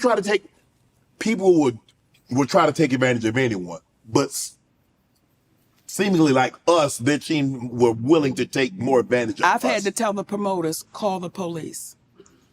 Because either they're going to come get you or me. They're trying to hold up on the money? Call the police. Because, and this was like $75. Can you imagine? $75, like, you know where we come from. Yeah. If somebody gets you for $25, that's a problem. Yeah, for sure. Imagine 25 million. Yeah. We've seen people lose their life for $25. For sure. Imagine somebody getting you for millions. Man, How you supposed to feel? you're supposed to, like, you know what I'm saying? You go get that back by all means, by whatever. You go get it. Would you let it go? Nah, hell no. No. Right. So when Nobody. people say, Mo, just let it go. I'm popping. Yeah, but it's easy for people to say let it go when they haven't lost anything. Come on, baby.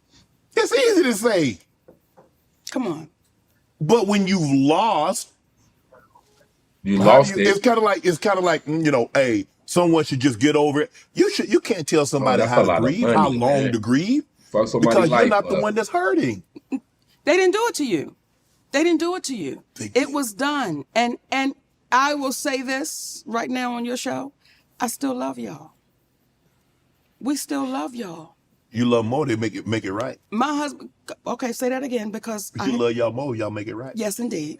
Okay, I fix him a pound cake. My husband would always say, Mama, we ain't calling nobody out. We calling them up. And if we continue to call us up on our doings that are not right, we Right. get better as a people. Right. Like, we get better. Do you know why things were able to happen like they happened on The Color Purple? Why you think? Oh, you talk about the remake. You talk about what? I'm talking about the 7th one. Yeah. The one that just came out. Right. Right. Isn't that the 7th edition? It's like the musical with Fantasia and Taraji, right? Right, Okay, right. That one with all our beautiful sisters. Yes. You know why they're able to treat us like they treat us? How are you handpicked in your audition? No, if you handpick, you don't audition. I want you to say that again, Shannon, because people don't understand how deep this goes. When I watch my sister say it was an honor to be handpicked, Right. then why ever would you audition? Yeah. And the moment, in my opinion, the moment she auditioned, they knew we got them. We can treat them any kind of way we want to treat them. We can do them any kind of way. But why would you want to? Why? Just because you But they can, auditioned. that doesn't mean you should. But they did. But they did. How do you handpick me and then mistreat me? Yes. And then I got to send a letter to you about the mistreatment that My you bad, gave y'all. me. That's why they're able to get away with it. That's why when I do interviews, oftentimes, or these conversations, people are too afraid to even address it because they don't want to be caught up like, oh, I don't know. When you say, wait a minute, no, that's the truth. Right. I heard it. And I don't want my character to be on the line as I'm being a person sitting there asking people about their lives Right. and then not be able to stand in what I've heard. Right. That's why it made so much of, it was important for us. It was important for us to get you that audio. I don't want you to take my word. Yeah. And anything I've said on this couch right now, that don't take my word. Ask those people. Ask those people. Right. And see what happens. And then maybe after this come out, they're going to label me again. She's bitter. She's not loved. Yeah. You done got 30, 40 million of my dollars. Yeah, I'm bitter. The average person gonna be bitter.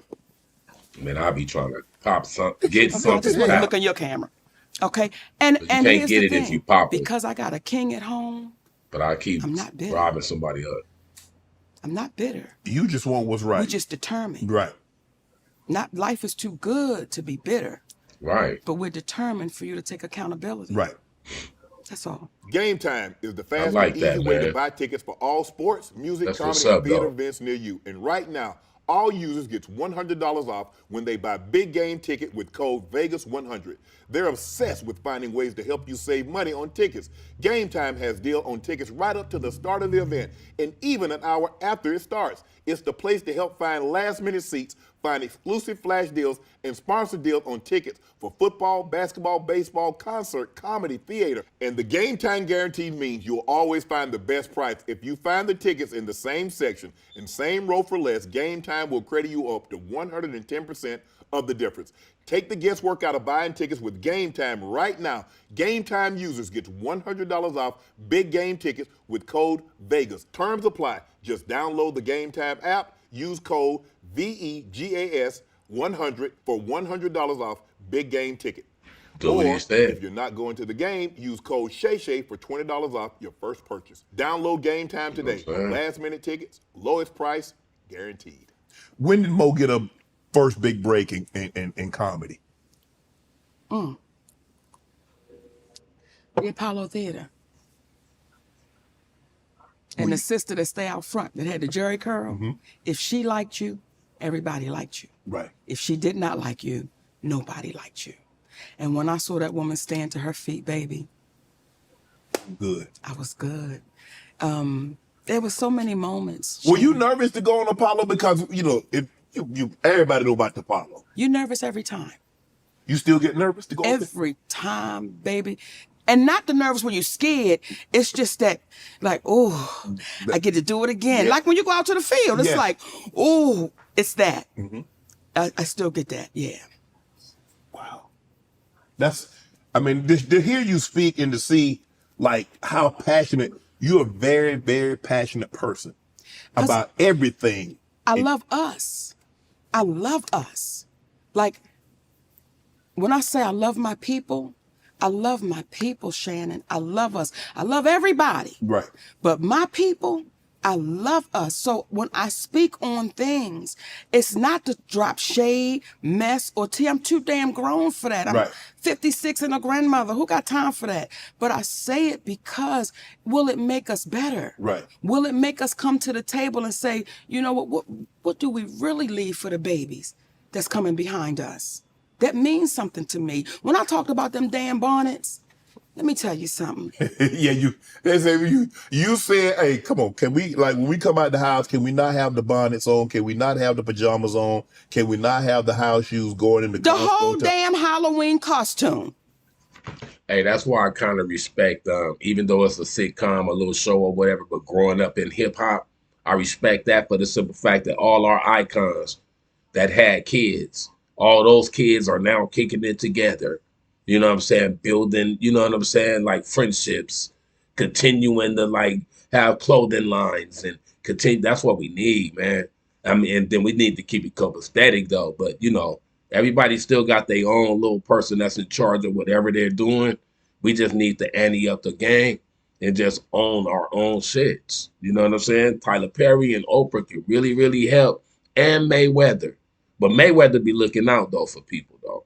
I wanted to say that I've seen he done a lot for people. That's a Halloween costume that you wear on Halloween. And I am passionate about that because what is the representation that we're giving to the little girls that's walking behind you? What is the representation that we're giving to our black men that's walking beside us? What is the reputation that we're giving? And when they would say to me, oh, Monique, you don't know what they going through. We always been going through something. Yes. We was going through something when we got off the damn boat. We've been going through something. True. But once you lose the pride and the dignity of what you feel like you look like, then we've lost. Mm-hmm.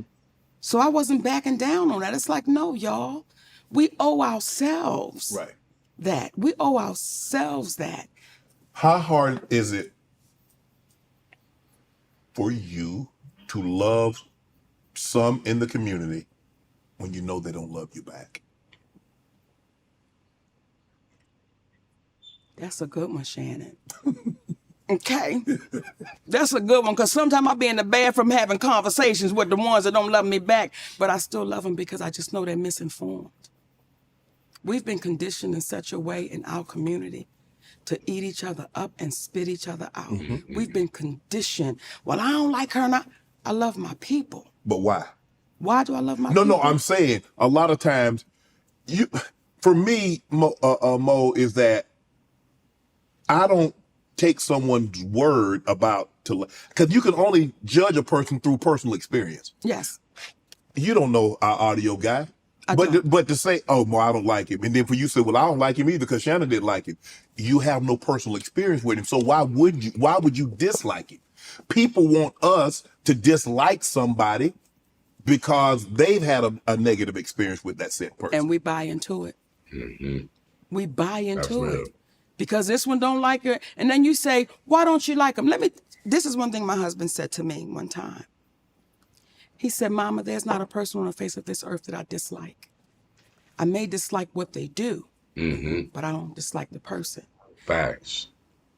And it took me a minute to understand it, because I'm like, I don't like their ass. I don't like what they did. I don't like their ass. I don't like their mama. I don't like none of them. But he said, no, there are things you've done that I dislike, but I don't dislike you. Right. And once we can get past that, then we even grow to be better. Right. So she got a good dude. What you're seeing right now, Shannon, is Mrs. Sidney Hicks, that my husband has set me down and had conversations with me and really taught me how to be a lady.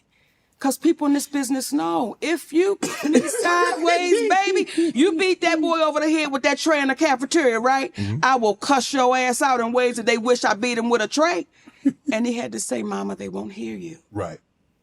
They don't hear you. Once you go there, so he's had to teach me how to really be a queen. Right. Really know my worth, really understand my value. And I'm grateful for that. And I used to say to my husband, I wish I could put you in a bottle and shake you up and let black women take a sip to know what it's like to truly be loved by a black man that is a king. When I tell you, Shannon, It's a love that is unexplainable and unimaginable. That's why I can't be broken. And I say that humbly. I can't be broken because I got a king at home. I got a king right there that when all this shit went crazy, that man took me by my hands and said, don't you know we good? And I believed him. And right now to this day, I believe him. And when you have that type of strength, it's hard to bend over. You can't. Right. I hope he never do her wrong because of her success. She's really like genuine about loving this dude. I don't know shit about him. I know it's her dude, but I just hope he never hurt her from this heartfelt how she feel about him, in other words. You know what I'm saying? It's like, I ain't gonna even hold y'all. I hate watching cheaters. Because it's like whoever be cheating on whoever, I be feeling bad for the person that got cheated on. That's facts. Now, that's a good person. You said that when you were at your lowest, he lifted you to your highest. You better know your homework, baby. I'm proud of you. We got toast on that one. You better know your damn homework. I said that when I was at my lowest, he loved me like I was at my best. And I was mentally ill. Because you're in this business, everybody thinks you are the hero.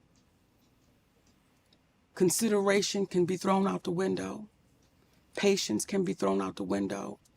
Because when you get home, you believe that I'm the breadwinner. And what I say is what goes. And this is what it is. And this is my third marriage, though my first.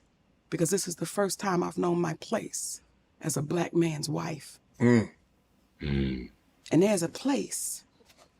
And we get so caught up in that word. What you mean your place? What you mean? Without him saying it, his actions showed me that he was the leader of that household.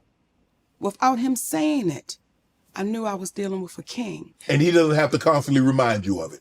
He's never. When we first got together, I sat at the head of that table. Comfortably. There was never a conversation about it. Till one day I knew I was in the wrong place. Wow. And I moved to the side of the table and he sat at the head. We never had a conversation about it. It just happened because it was supposed to. So when people question my husband and why is he there, you would hope you would have one like that. I remember our beautiful sister Tiffany Haddish did an interview with GQ magazine. And this, in my humble opinion, is where we keep throwing each other under the bus. You're doing an interview with GQ magazine, and I'm assuming the journalist was a white person. And the conversation turned to Monique. And she said, well, I don't do business like Monique do business, and I'm glad I don't have that husband of hers. But she don't know your husband. And when I saw that, it's like, Tiffany, if you had a husband like mine, you may not have 2 DUIs. If you had a husband like mine, you may not be caught up in what looks like you could have been grooming a child. And I say all of that with no judgment. But when you speak about having a husband like mine, you open up the door. And I'm saying to you, if you had one like mine, you may not sit in these positions that you can't explain the next day. Right. Or it's a hard way to go. So once again... Well, she doesn't even have a husband, let alone like yours. Well, damn it now. You said it. R.I.P. gang, man. They should have a standoff, man. You know what I'm saying? Comedy standoff. Tiffany Haddish, nigga, Monique, nigga. Head up, nigga. I'm team Monique, though. What's going down? So it's like, hey, set that up, Club Shay. Let's set it up. I'm going to keep making noise about it. Tiffany Haddish is Kevin Hart, little homegirl. You know what I'm saying? Monique is Cat Williams' little homegirl. Nigga, let them stand on stage before they got to pull out the gauge, man. Come on. I sipped on that, Shannon. That was a sip. That required a sip. All right, I'll be right back, y'all. Y'all keep watching. Moesha. How did that come about? Moesha? Yeah. You had an audition for Moesha, right? No, sir. Hold on. No, sir. You didn't get on Moesha? I did. I say this not to be, but I never auditioned. What? I've never auditioned. They've called. I think I thought I was auditioning for a Burger King commercial, but what it really was the agency I was with at the time, just trying to blow smoke. Right. You know, making me think I'm doing something. Right. But to audition, when I first came to Hollywood, I told this guy named, I believe his name is Mark Unray, and I told AJ Johnson, and I told a sister named Kimberly Brooks. I said, I'm not auditioning. And they was like, okay, like your fat ass. You not auditioning? Okay, fat ass, we'll see. That's what they did. They laughed. But I meant that. I'm like, what you see is what you get. I am not going to, especially now. Especially now, why ever would I audition when I've got the highest award that you can get in this business called acting? And why would I do that? Right. Because once I do that, I devalue me. If you can't look at my work and say, that's what we want, then no, thank you. Right. Like they'll call, they'll send emails and they'll say, what's Monique availability? None of your business. I don't know you. So you're just going to send an email and want to know what's my availability. I'm offer only. I am offer only. So again, we got to be careful what we say yes to. What Sidney Poitier say? It's not how many times you say yes. It's how many times you say no. And the moment our baby auditioned, they got set up for no trailers. They got set up for no food. They got set up for no drivers because now in their mind, they think you're desperate. Right. So when Oprah does the one-on-one with Taraji and she begins to run down her credits, the great Taraji P. Henson, then why ever would you allow the audition to happen? Why ever would you allow that? Why wouldn't you go to that studio and say, She doesn't have to. She doesn't have to, I handpicked them. So either our sister's not as powerful as we believe she is, or either there's not the concern that she tries to make it look like it is. But you turn a couple of appearances on Moesha into the Parkers. This is how the Parkers happen. Normally you shoot a pilot. Correct. Right? Yes. And the pilot, they decide whether or not they're going to do the show from the pilot. Right? Yes. Okay. Countess Vaughn and I, when I go to a meeting with a guy named Larry Little at Big Ticket Television, and at the time my agent was a woman named Susie Unger. They're trying to sell a talk show. Yes. We have a meeting. He says, listen, I don't need her to do a talk show, but if she can act, she has her own show. My agent said, of course she can act. Well, she didn't know if I could act or not, but I said, damn it, of course I can act. They brought Countess Vaughn into that meeting. That was at 1:00. By that evening, they were negotiating the deal for the Parkers.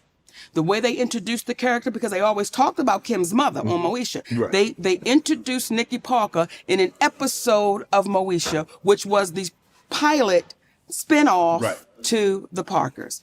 There was never an audition. There was never any of that. So now all of a sudden you got your own sitcom. Shut up. Come on now. You go home and you like, from Bmore, Maryland, from what I went through to this. Yes. Are you looking around like, damn it, I knew this. I knew this day was gonna happen. Yes. Yes. Yes. And you know how you know something as a child? Mm-hmm. Like, did you know you were going to play professional Yeah, absolutely. football? I knew it, Shannon. I knew it. Like, I knew as a child, and I say this humbly, I knew the world would know my name. Like, I knew that. Right. So once you in it, you be just like, I still can be in a supermarket and somebody say, Monique, is that you?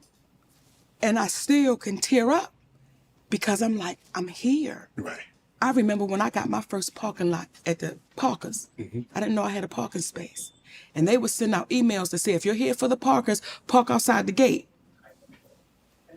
That's how naive I was. When you asked me, was I naive? So I would park outside the gate. Even though I'm one of the stars of a show, baby, they said if you with the Parker, because there's no 101. There's no Hollywood 101. There's no introduction. They just say go and you're supposed to get it. Yeah. So I would walk across the parking lot all the way over to the set, to the stage, till a brother named William Tripp was in a golf cart one day. He said, Mo, what you doing? I said, going to the set. He said, why are you walking across the parking lot? I said, oh, because they said if you with the Parkers, you got to park outside the gate. That brother laughed, but it was a brotherly laugh. He said, come here, baby, let me show you something. And I got on that golf cart, and he drove me to my parking space that had my name on it. That was a moment for me. Like I'm pulling up to a studio, and that's my name. That's the little fat black girl from Baltimore, Maryland, who was in the slow class. That's the little fat black girl from Baltimore, Maryland, who didn't have a lot of friends. A lot of people didn't want to deal with me. But that's my name on that parking space. Now, do you see why I fight like I fight? Because it's all possible. But what happens is we then lose ourselves in the possibility of what we're getting. And now we're too afraid to lose it. So all the principles, all the morals, all your values, they don't go away. You just push them to the side because you know what it's like not to have gas money. So I'll just, I just go ahead and do that a little bit. Right. My soul won't let me do that. Why did you want to become famous?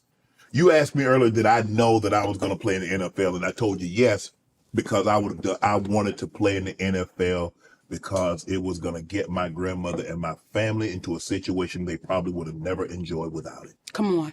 That was my driving force. That was all I thought about, Mo. Given your family situation and what transpired, why did Mo want to be famous so bad? I'm a little fat black girl, baby. And ask another fat black girl. We fight for that attention because you wasn't the one picked on the playground to play kickball. Right. You wasn't the one picked for the spelling bee. You wasn't the one picked for this. You wasn't the one picked for that. So I was like, one day. I'm sure you growing up, you had your challenges. Yes. You were a dark-skinned man. Yeah. There was a time you stuttered. Yeah, I I wasn't always popping, Mo, now that you brought it up. Let's talk about it, Yeah. Shay. It was the elder barges, you remember that? Talk about it. The Your good hair hair, wasn't curly. Your skin was black. Yeah, man. Okay? Yeah, now that you brought it up, I wasn't always what popping. that is. So Yeah. now to be that, Yeah. now you got to be careful. Because you remember the time when she told you, no, I don't want to go out on a date with old Black Shannon. Yeah, you know. You from Glenville? Let me talk to her right now. Let me talk to your ass that wouldn't go out with Black Shannon. Now you wish you would have went out with Black Shannon that stuttered. Okay, you wish you would have went out with black stuttering Shannon Sharp's ass. Now look at him. He got the Shay show. I bet her ass a tough. I've been there. I've been there. So we understand it. You know, you understand that drive. You understand that thing in you that says, I won't let nobody stop me. Now, my drive wasn't that I wanted to get my family out of poverty because I've always grown up in a middle-class environment. So it wasn't that we were dirt poor. You know, we didn't have no whole lot, but I didn't look at it as we were in poverty. Right. For me, I just wanted the world to know me. And then once I had a son, right? I was very young when I had my first son. I didn't want him to have to go to a college because that was all that my parents could afford. I wanted him to be able to do whatever he wanted to do. And there was a sacrifice in that, right? Because when you're trying to go get it, you're missing this right here. Oh, you miss a lot. The nurturing, Yes, you miss yes, all of that. yes. So, you know, all of that had to Right. be dealt with. So now with this group, with my second set of children, I'm a different mother than I was then. So my whole thing is, even right now, we want to make sure that when we leave here, our babies are good. Right. And their babies are good. And had Tyler Perry not told that lie, we would be on our way to that. And I know people saying, why she keep going back to that? I'm going to keep going back to that shit, Shannon Sharp, till he takes accountability for it. You said your first son, Yes. that you're trying to get it, but it robbed you of a lot of things of a mother-son relationship. It did. And so you made sure not to make the mistake this time around. What's your relationship like? Is he resentful of that? We're still very much separated. Okay. And it's one of those things where you have to pray to the universe and say, let time do the healing. Mm-hmm. And that's it. Right. That's it. Let time do that healing. It may heal it in time and it may not. Right. And that's something that we as parents have to say, listen, right. I've done what I could do. I've taken accountability for it. Now it's up to you. Right. That's like when somebody's saying, Shannon, I want to apologize to you.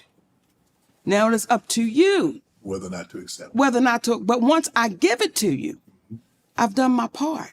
And don't apologize like no punk. I'm just sorry for everything. That get your ass out of it. No, break it down. Let's go bit by bit so that way we know you understand the offense that you've done. Right. Now, I'm not saying, because I've had to do that. Right. When I tell you I was so out of line and out of order when I first got with my husband, so out of order and out of line. And this has been my best friend since 10th grade. Since we were 14 years old. Mm-hmm. He came to the other weddings. Okay? What? It was like my brother. This man, he was like my brother. He been out hustling you for a minute, Mo. You know, he wasn't. That's why it's so beautiful. Because we were like, we had a place together. He would see my boyfriend. I see his girlfriend. You know, then you he didn't might feel some type of way? This was my brother. This was literally my brother. And then if it wasn't my boyfriend, it might be another little fella. Yeah. But, you know, he was like my brother. We were brother and sister. Right. So the way it happened. Yes. It was so pure. Tell me, that's what I want to know now. He came to, you say, came to the wedding. You saw him have girlfriends. I don't know if he was married or not before you. Never been married. How? How did it? I got to know this. Because Hallmark need to do a story. Baby girl, on this. we got time. We got time. We good on time. Absolutely. I want you to say that again, and I don't want Hallmark, but okay, because this story is spicy, and I don't know if Hallmark can handle the spice of the story. So we've always been like brother and sister, right? He was the one I would call after a show when I was staying at a motel. And I'd be like, yo, they got me in this motel and niggas outside and everything. I'm scared. He'd be like, but one day you're going to be on the inside. This is the same guy that we was going to the, like our little farmer's market in Baltimore. And I had a comedy club called Monique's in Baltimore. And the girl had on a Monique's t-shirt. And he says, one day they know you only in Baltimore, but one day they're going to know you all around the world. That's the same guy that when we step off of a plane in London together, and the guy says, my wife knows I fancy you. And we went back to that moment coming out of that store in Baltimore where one day they'll know you all over the world. So he always made life right for me. But it was my brother, right? And I remember one night when I thought Gerald Levert was my boyfriend. And let me be clear, I thought he was my boyfriend. I was never his girlfriend, right? But in my mind, you know, we'll take it somewhere, right? So I'm in my feelings, because I like this little teddy bear, right? But the teddy bear didn't like... It wasn't reciprocated. Okay, all right, not the way I wanted it to be, right? So I call up my best friend. And I'm saying I'm mad. He said, all right, he said, listen, it's all good. When you come home, you know, let's just hang out, right? And when I went home, I was doing the BET Awards. Right. And I had a big party at my house. Yeah. And the next day I was supposed to go to Essence for the Essence Festival. So that night at the house, my house, the outside is packed. Ain't nobody throw a Hollywood party, Shannon Sharp, like Monique threw a Hollywood party. I had every race, every nationality, everything you thought could be at a party, and everybody was just having a great time. A great time, right? So he's at the party, and he's very reserved, you know, very reserved cat. So I grabbed his hand and said, come on, let's go dancing. And we go out on the dance floor and have a great time. After that, I'm like, all right, I got to start packing to get ready to go to the Essence Festival. So we go upstairs and I take my shower. Well, it's nothing for him to see me naked because we were roommates, you know, so nothing. So he says, when you come back from Essence, I want to talk with you. So I said, okay. So he went to kiss me on my cheek, but the kiss was half lip. It was like here. Yeah, okay. See it, sleep with it. You see it? Sleep with it. It was right there. It was right there, right? Now, I tried to turn the whole mouth, but it came right there. Right? Because I felt something different. I felt it. And I was like, and then after it happened, we both almost had a feeling of like, we did something wrong. Like this, like that's my. So we didn't address it. Right. I came back from Essence Festival. What you want to talk about? I went to his place. Okay. He fixed dinner. Oh, okay. He fixed dinner and read this amazing poem that he wrote. That was almost 19 years ago. Uh-oh. We've never been apart since then. Wow. We've never been apart since then. And I am more in love with that man today than I was when we first got married, because I didn't really know what I was getting. I knew I was getting somebody I could trust, because I just needed somebody that I could just trust. Like my brother stole from me. I just needed somebody that I could just trust, and I didn't want to keep on having randoms. Right. Because that gets old after a while. Yes. You know what I'm saying? Yes, You're just trying to fill the void. Right. And men go through that as well as women. You just get tired of So I knew I could trust him, but I didn't know he was the king that he was, Shannon. I didn't know that I would be raised. And there are women that have a problem with me saying that, and I will not back down from it.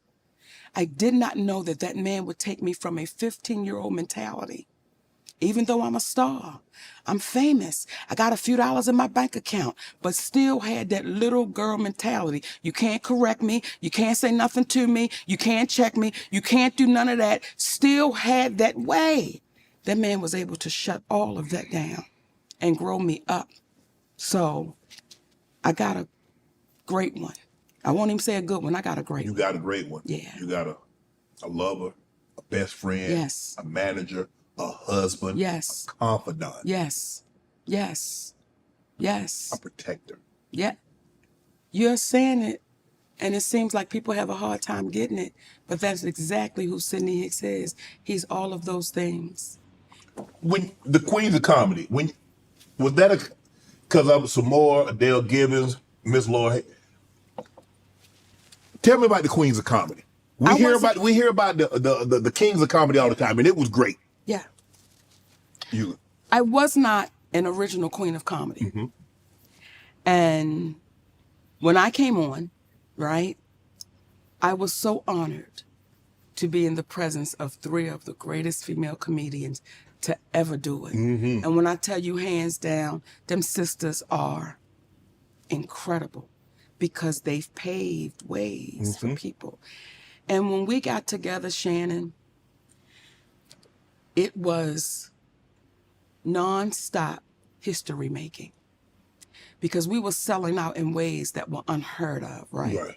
And I can remember our first show, because I was not initially the headliner of the Queens of Comedy. Samora was. And I remember our first show, and this is why I appreciate her, because she knows a great show. Like, you have some comedians that feel like, you can't follow me. I tore the stage down and it's over and you can't. And I felt that way one time in my life, and that was with D.L. Hughley, right? But she was the headliner of the show. And we were in Atlanta. And it was one of those shows where the basket for me was this big. Like, I don't care what I said, it was just, right? Samora is one of the funniest. It's just our energies are different. I'm liable to run across the stage, just the energy is different. And that night, the energy was just different. It was not that she was less funny, just the energy was different. And this is why I love that sister. She walked off the stage that night after she closed the show. She walked by me and she said, "You headline from now on." And she kept walking. We never discussed it. We never discussed it. It takes, for me, it takes a person saying, "We want a great show." We just want a great show. And that's what that was. Miss Laura taught me how to warm up food on a damn iron with a towel. She said, "Bitch, I've been to prison." We don't have no microwave and we're going to eat these buffalo wings. Flip that iron over and wrap that Reynolds wrap up and cover it with that towel. Baby, them buffalo wings were so damn good. But did we get treated fairly? Hell to the no. No, we did not. There were times on that Queens of Comedy tour that I had to, even on that tour, I had to say some things because it wasn't fair. And the way we were being treated, it was not fair. There were times when money wasn't right. And I remember the first date for the Queens of Comedy. And I got a call from my agent. And she says to me, no more C&D promoters. You're in the big leagues now. Walter Latham wants you to be a part of the Queens of Comedy. Okay. No thank you. No problem. Because he's the executive producer of the Kings of Comedy, correct? Right. This going to be a blast. Yeah. The first check I got. Let me sip before I tell you. Hell, I might take me a sip, too. You take a sip, too. Shit. My banker called me up and said, Monique, this check is no good. I said, excuse me? The money jump funny? Sip again. God damn it. I might need a little something strong. Hold on. Damn it, Shannon. The money's no good. I said, what you say? She said, Monique, this check is no good. So I immediately got on the phone with my agent. And I said, let me tell you something about C&D promoters. My money always good. Now I need you to get Walter Latham on the phone. Walter Latham, from here on out, I will only accept cash from you moving forward. You have 2 hours to get the money into my account. If not, take me off of the Queens of Comedy tour. He make it right? He made it right. You saw me on the tour, didn't you? Yeah. And then one night, this is why people could say that's a problem. If I tell you I'm going to pay you $50,000.25, what are you expecting? $50,025. Get it out, man. So one night they tried to give me what was not all of it. I need all of it. I don't care if it's a little bit. It's mine. Right. And until you get it, my throat hurts. So they had to go. I get sick on them, Shannon. Oh, you I feel a little out of the weather? Well, I performed that night because they had to go get my money. Right. Then they started selling shows off. So what that means is now you got different promoters coming in. We're women. We are women. Okay? Samore had an assistant and I had an assistant. And both of our assistants were not the kind of men that was going to fight. Right. Okay? They might scratch you. Right. But they weren't going to ball their fists up and do no guffing. Yeah. Okay? Yeah. Like so that. we're in a position now where we're trying to defend ourselves because now you walking up, I'm a promoter. Take pictures with my family. And we had no idea this was happening. Right. One night, we were on the Kings and Queens, right? And oh, how Bernie Mac is missed.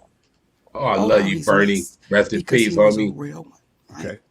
Bernie Mac. All the Kings of Comedy had limos, separate. And Steve Robin had one, Harris. Bernie had one. Cedric Sid had had one. one, DL had one.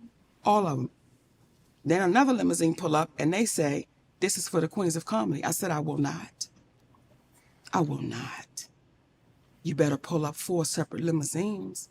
You're going to treat us the same way you treated them. We helped sell out 44,000 people.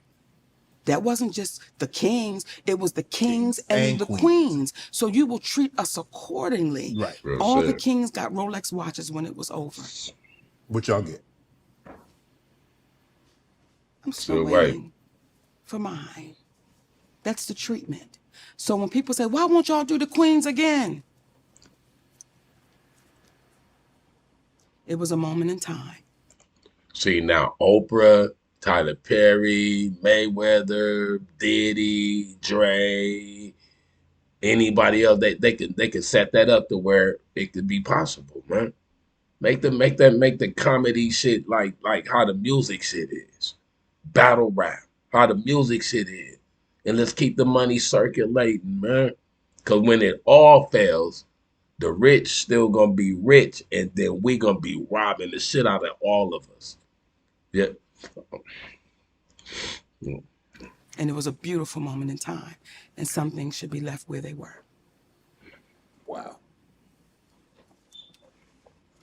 This is what I want to get to. I want you to get to it. I'm going to take a sip. A lot of this happened with the movie Precious. That's the movie that made Monique a star among stars. She shined the brightest because you played that role. Nobody else could have did that role justice, Mo. Thank you, baby. Nobody. You played it. And I remember walking out the movie and I called my sister. I said, she going to win the Academy Award for that role. I said, it's almost like she was born to play that role. Now, correct me if I'm wrong. Okay. Okay, you shoot a movie. Yes.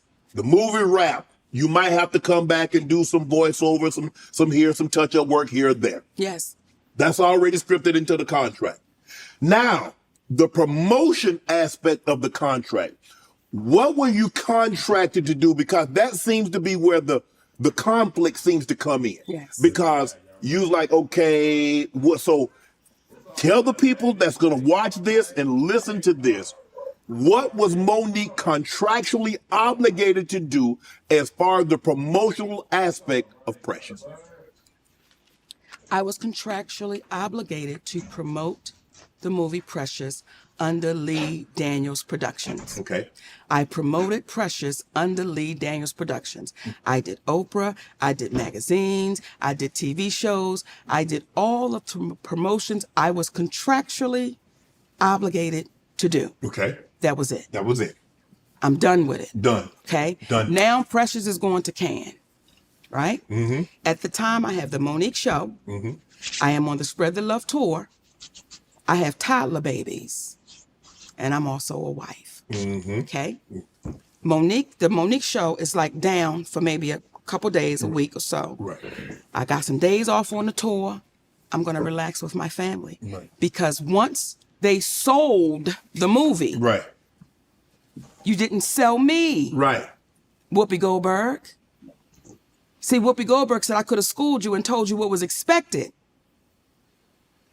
when I didn't promote and go overseas. And you know how you just looked up and looked away? Yeah.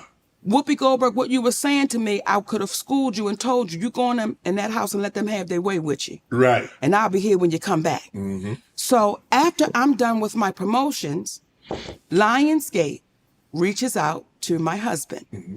Initially, they think they're talking to my attorney, right? Mm-hmm. And they say, we want Monique to come to Cannes. She promoted so well in the United States, we want her to go international and promote the movie and do Cannes. Okay. I tell my husband, please let them know I respectfully decline. I appreciate it, but I respectfully decline. I'm going to spend some time at home. Right. Lionsgate calls back. We really would like for Monique to come to Cannes, promote this movie. Please let them know I respectfully decline. I'm going to spend time with my family. Lionsgate calls back and says, what is it going to take for us to get Monique to come to Cannes? We'll give her another week in France. We'll upgrade her room. My husband said, is there a dollar amount attached to what you're asking for? Oh, we will never pay anyone to promote a film. Never. He said, we understand. And we're never going to work for free. You're asking her to do something that she's not obligated to do. Correct. Well, what is this the attorney? He said, actually, I'm her manager and her husband. Now we can put it on the husband's being difficult. Right. Right? Okay. So I don't owe anybody anything. That's why I was never sued. Now we go to the Hoodie Awards. Tyler Perry is there. Okay. Mm-hmm. Tyler Perry calls me in his room. Now, when I go into Tyler Perry's room, his staff is in there. Now, you ready to holler laughing? Yes. Okay, I take my security in there with me because I always want to have somebody with me. Right. Right? Tyler Perry does this. And the people scattered. They all left out the room. I said, look at this shit right here. You saw me. And they all scattered. That wasn't the lights. That's for the people. You know, lights on? Lights off because they got their asses up out of there, Okay. So at the time, my security looked at me. I said, you don't work for Tyler Perry. You could. Touche. So Tyler Perry says to me, listen, Monique, we really need you to, promote this film, because if you get nominated for the Oscar, your next movie is going to be $3 to $5 million. If you win it, your next movie is $6 to $8 million. I said, Tyler Perry, who you talking to? I'm a black woman. When they gonna pay that kind of money? No, I'm telling you, that's what it is. And if you just go and promote it, I said, listen, brother, you can pay me to promote it. Because at the time, now him and Oprah are producers on the film. Right. I said, you can pay me to do it. I don't care where the check come from, but y'all just gotta pay me to do it. He said, I'm not in the habit of giving out money for free. I said, and I'm not in the habit of working for free. But you gave TD Jakes a check for $1 million, but that's another story, and I'm back. So when he then says that, it's like, listen, we both mutually agree. You don't give out free money, I don't work for free. Service. We hugged, Shannon. When we were done talking, we hugged. Do you hear me? Yes. We hugged like brother and sister, like it's cool, he understands. Right. Okay? Okay. Oprah Winfrey calls my husband. I want y'all to take your time, because I'm getting ready to go into Yeah, that's your camera right there. Yeah, because the people at home, they sitting there like, Monique, what happened? Bitch, I'm getting ready to tell you. She calls my husband. Okay. My husband explains to her what's going on. She says, there have been times I've had to draw the line in the sand. So my husband said, well, what is different between you and Monique? You've got to draw the line, and you're saying when you know they're asking you for too much. She said, you're absolutely right, and I understand your position. I'm going to make that in a minute. Don't do nothing. You're right in I'm the just in this reaction. taking. So when you're looking at me saying, well, what happened? I'm telling you what happened. See, everything out is about to be off the hook. She's saying that privately, but did she voice that publicly? Did you hear her say it? I did. Did you hear her say it? JT, did you hear her say it? Say it. No. Zach, did you hear her say it, Zach? Regina, did you hear her? Tommy? No one seemed to hear that publicly. She said that privately. Now, when she said that, see, everything we're saying to you, it can be proven. She had him on speakerphone. And that when she was talking to him, in that room was a man named Reggie Wells, who just passed, who used to be Oprah Winfrey's makeup artist, who he had a conversation with me and my husband.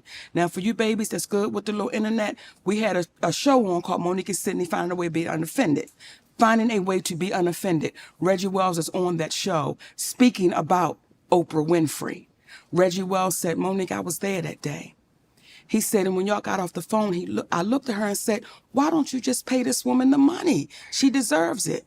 And she looked at him and said, I won't be paying her nothing. And he said, that's not right, and you know it's not right. Now, that man shared that on that show. So I'm not saying nothing that hasn't been shared. So you have people that will say things in private, but won't do it publicly. I'm the person that I will say it in private, and I'm going to say it publicly, because that's the only way we make it right. But you don't need somebody to talk good to your face. You need somebody to talk good behind your back. So if you telling me what a great person I am in my face, but you telling me I'm dog poop behind my back, what good is that, Mo? What does that make those kind of people, Shannon? What does it make those kind of cowardly. people? That is cowardly. See, here's what's this. When we have our juggernauts, Oprah Winfrey, Tyler Perry, Steve Harvey, Kevin Hart, these are our juggernauts of our community. These are the people that our babies say, when I grow up, I want to be that. Yes. I want to be like that. So we have to call those people to the mat and say, listen, juggernauts. What are you teaching our babies? You're feeding poison because you're showing them your private jet. I'm going to show you my mansion. I'm going to show you my fancy cars. But my character is shot and I'm bankrupt. I got a lot of money in my bank. It's more zeros than some of them than we can imagine. But their character. All right, juggernaut. A huge, powerful, and overwhelming force or institution. Juggernauts. All super rich people, man. We need to find them and They are bankrupt. Those are bankrupt people. So everybody that Kat sat right here and told you about, I can't wait to see your next interviews with those people. They ain't coming on now, Mo. Invite them. I have. They not gonna do it? Well, look, I've already done Steve. I have a relationship with Steve. Do him again. Do him again. And I'm gonna say this. I'm trying to get Oprah and Tyler, though. Baby, we got him. Y'all, come on, stop playing. They ain't coming on, Mo, thanks to you. You know how And I don't want to put you on a spot, but I'm going to say it because I appreciate you as a black man and what you're doing. Thank you. If you are my friend and someone says to me, Monique, Shannon Sharp wronged me, and you my friend, Yeah. I'm going to call my friend. You can come to me. And I'm going to say, hey, is what they saying true? And if you get to hemming and hawing, I'm going to tell you, till you fix it, you and I can't talk. Because if you'll do them that way, it'll be a matter of time before you do it to me. So if Steve Harvey is your friend, you call your friend up and you ask him, is what our sister saying right, man? Because if it is, we can't do that to her. If that's our sister. See, it took a transgender named T.S. Madison. It was a guy named Jamaica Carter. Jamaica Carter and our mutual friend. Jamaica Carter and our friends. T.S. Madison was a mutual friend. So Jamaica called me and said, would you mind doing T.S. Madison's show?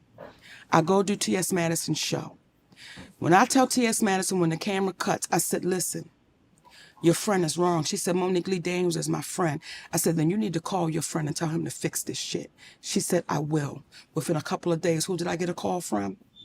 Lee Daniels. See, that's a friend. That's a true friend that's saying, I love you so much that I want to make sure that's not on your heart or your conscience. Let's fix it. Let's make it right. So when people ask Lee now, when we did the deliverance together, how was it to work with Monique? It was as if we had never parted ways because he fixed it. He owned it and he took accountability for it. I can't now keep you to the cross because you've owned it. Right. I've had to be forgiven. Right. So I appreciate that someone had grace and mercy with me. So I'm going to have that with other people when they take accountability for what they've done. How much did you make for the role, Mary and Precious? I was paid $50,000. That's it. That's it. And I never complained because that's what I signed up for. It was an independent film. Right? Right. So when my friend called me, and I'm going to quote him, he said, bitch, this one right here, he said, this shit is crazy. By the time I got to page 10, I called him back. I said, what the hell is this, Lee? He said, bitch, I know. He said, it's sick. After my husband and I read that script, he said, Mama, if you play this with no judgment, when he say action, don't judge the character, just become it. This is an award-winning. Yes. This is award-winning. So with all of that being said, I never complained about the $50,000. I did everything I was supposed to do. No, nothing. It is when they started asking me to become a slave. It is when Tyler Perry and Oprah Winfrey started asking me to work for free. It is when they started doing the bidding for whomever the gatekeeper was at the time to say, we can get her. Remember the scene in Sparkle? You ever seen Sparkle with Irene Cara? Yeah. And Philip Michael Thomas. Yeah. Remember when they was in the car because the Jew man was trying to get him to sign over that contract? And he kept shaking his head like, you will not get me to turn my back on this woman. Right. That's what this is. We ain't turning our back. My husband ain't turning his back. He ain't signing up for something he know ain't right. Right. And people have a problem with that. And we got to keep speaking on it, Shannon, because the next one's coming for real. I would hate for you to have to sit another sister in this chair and she tell you the same story. So, considering you won the Oscar, normally when you win the Oscar, not saying you're going to win another or get Oscar-worthy scripts, but there's normally a run where you in, 2-3 films. Now, Monique, that 50,000 is 500 or 1 million or 2 million.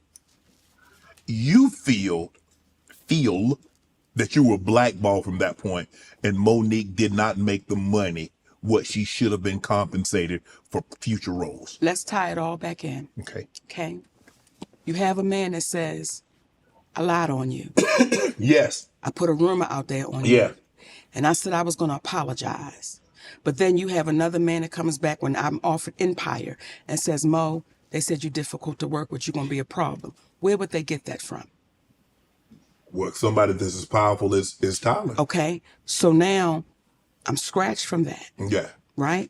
Now when it comes to movies, I'm a difficult person. to work with. Ain't nobody ever had a problem with me. They The never only- said, did anybody say that prior to Precious? Yes. No, not prior to Precious. Right. I've never had a problem with nobody. As long as I was saying, yes, you good. The moment you start challenging, we got a problem. What about the Parker? What about Moesha? Had anybody said anything prior about Monique's character prior to her not wanting to do international press, what she wasn't contractually obligated to do? Never. Prior to that, nobody said anything. Never. The only person that could say anything that is a producer is a guy named Will Packer. I did a movie called Almost Christmas. Mm-hmm. When Will Packer sat down with my husband and I, Shannon, every other word out his mouth was queen. You our queen and the queen and the queen and the queen. And we just want you to do a cameo. And here's what we're going to pay you. My husband said, Will, that does not cover Monique doing promotions. That covers none of that, brother. Right. This is just for the cameo, right. Okay? Yeah. The director was David Talbot. My husband and David Talbot were college roommates. They were across the hall from one another. Right.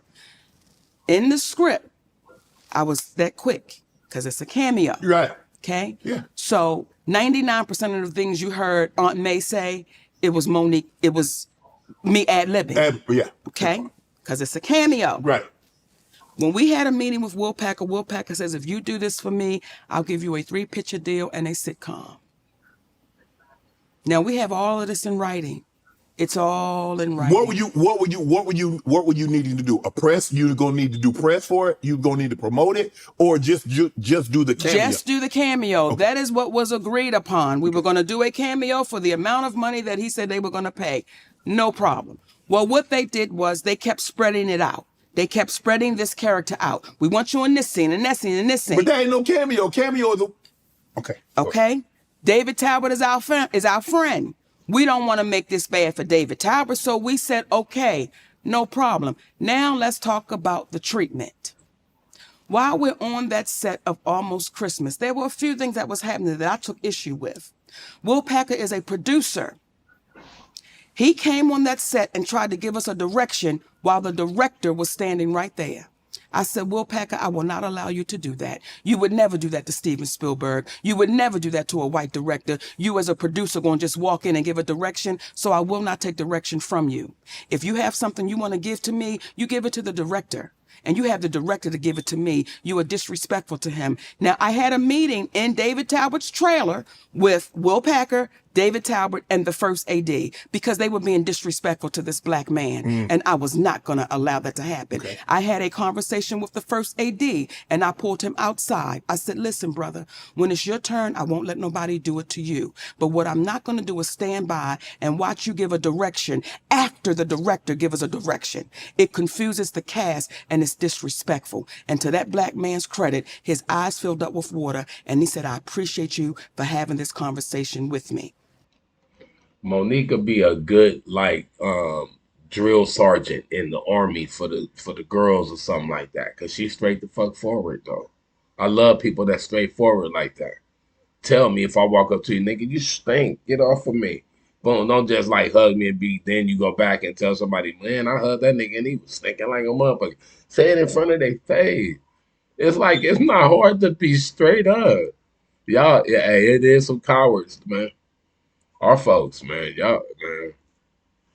Okay, so Will Packer and I are now at odds because I'm seeing how this brother's acting. I'm in my trailer.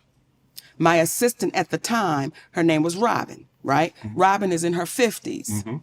She's in my trailer with her shoes off. She's on the computer. Will Packer's friend, or I'm not sure what title to give her, okay? She comes into the trailer. Now, in this trailer, it is me, my hairstylist, makeup artist, and my assistant. This young lady who we're all old enough to be her mother. She comes and looks at my assistant and said, what's your shoes doing off? You in your trailer, why do you care? I said, excuse me, you're out of order. You don't come in here questioning nobody in my trailer. As a matter of fact, and her energy was not that of, I'm playing, it was, I said, as a matter of fact, I need you to go get Will. Because I'm not even going to have this conversation with you. I'm going to talk to your boss.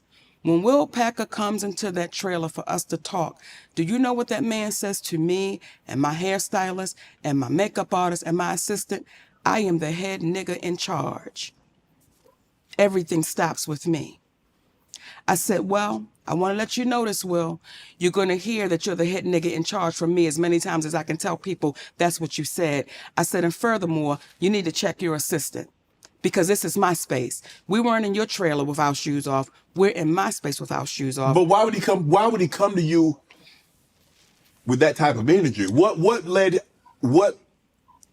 led him to say that when all you asked his assistant to do was to go get him because she's questioning why That's people in your trailer have the shoes? That's a good one because what I said to him was, who do we need to talk to? This young lady can't be up in here like that. And that's when he became the head nigga in charge. And then I said, who are you the head nigga in charge of? We have Danny Glover on this set. We have a legend and an icon. Are you the head nigga in charge of him? Are you the head nigga in charge of Kimberly Elise? Are you the head nigga in charge of Gabrielle Union? Are you the head nigga in charge of JB Smooth? Who are you the head nigga in charge of? So he tried to laugh it and joke it. I said, I don't play that way, brother. I said, the food is bad. Like, what we doing here? The food was slop. So when they say they didn't have any food, the food we had, nobody ever ate that food because it was just like you can feed them anything. Now here's where it gets even better. Remember how Taraji said the trailers were infested? Yes. Our trailers blew up. They blew up. Now, whenever this airs, I'm going to post the trailers blowing up so that people can see. Right. But they blew up. And if any of us were in those trailers, we would have been gone. Right. The trailers blew up. Now, when I was smelling the gas, we went to the brothers that was hooking up the trailers and we said, hey, we smell gas. They said, Mo, we let him know, talking about the head nigga in charge, we let him know. He just said, okay, and walked away. I said, he what? He just said, okay, and walked away. The trailers blew up. Did Will Packer reach out to anybody? I can't say. He didn't reach out to me and say, hey, is everything okay? Did you lose anything is everything good? The only thing they wanted to know from me was, where was Aunt May's wigs? Huh? Where are those wigs? Nobody asked, not the studio, not Will Packer, not nobody. Wow. Said, are you good? Did you lose anything? Right. I said, the wigs blew up in the explosion. Right. So to understand what we have to deal with, and to understand most people are too afraid to say it out loud, that we are being mistreated. This is not right. Right. So if that means y'all won't want to play with me, I don't want to play with you either. Let's be clear. I don't want to play with somebody that don't care if I've blown up. What if we were in those trailers? What do y'all say to my family? What do you say? So with Precious, I owed no one anything. Right.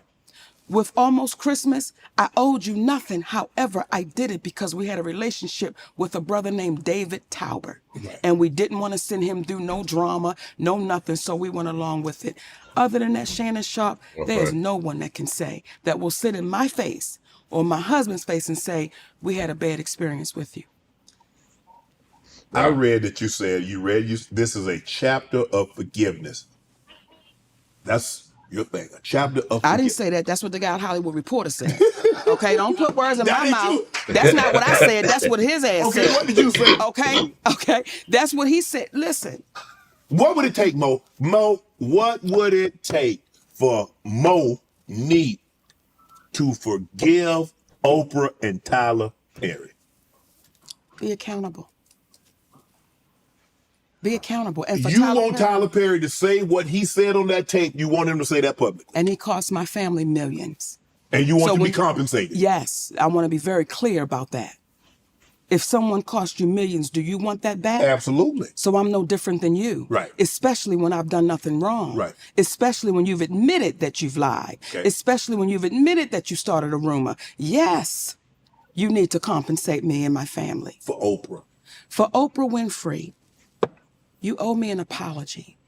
See, Shannon, Oprah and I had a private conversation about our mothers. Mm-hmm. This is the part people don't know. Right. I shared with that woman what me and my mother were going through. Now, my mother's no longer here. Mm-hmm. right? Right. And I shared with Oprah Winfrey what we were going through and how I felt. And I was, you trying to balance it out because it's your mother. It's still And your I mom. shared that with you. And I shared with her my family and what the dynamic was. And you don't tell me you're going to have my goddamn parents. I was getting ready to say, goddamn, baby, it was right there. But you don't tell me you're going to have my mother and my father on your show. And you think that that's just okay? And the way you try to apologize in front of a group of women, if you think I've done anything wrong, No. you're going to stop that. Right. I am very proud of what you've accomplished in your life. We respect everybody, Right. but we over-respect no one. And Oprah Winfrey walks around like, I can't be checked. I won't admit to that I'm wrong. I'm a firm believer, Mo. No one is beyond reproach. No one at all. So when you keep saying, what is it? I'm going to keep answering you the same exact way. Right. So if you talk to your camera, I'm going to talk to my camera and see how they split the screen. And we're going to invite them at the same time. You talk to them first.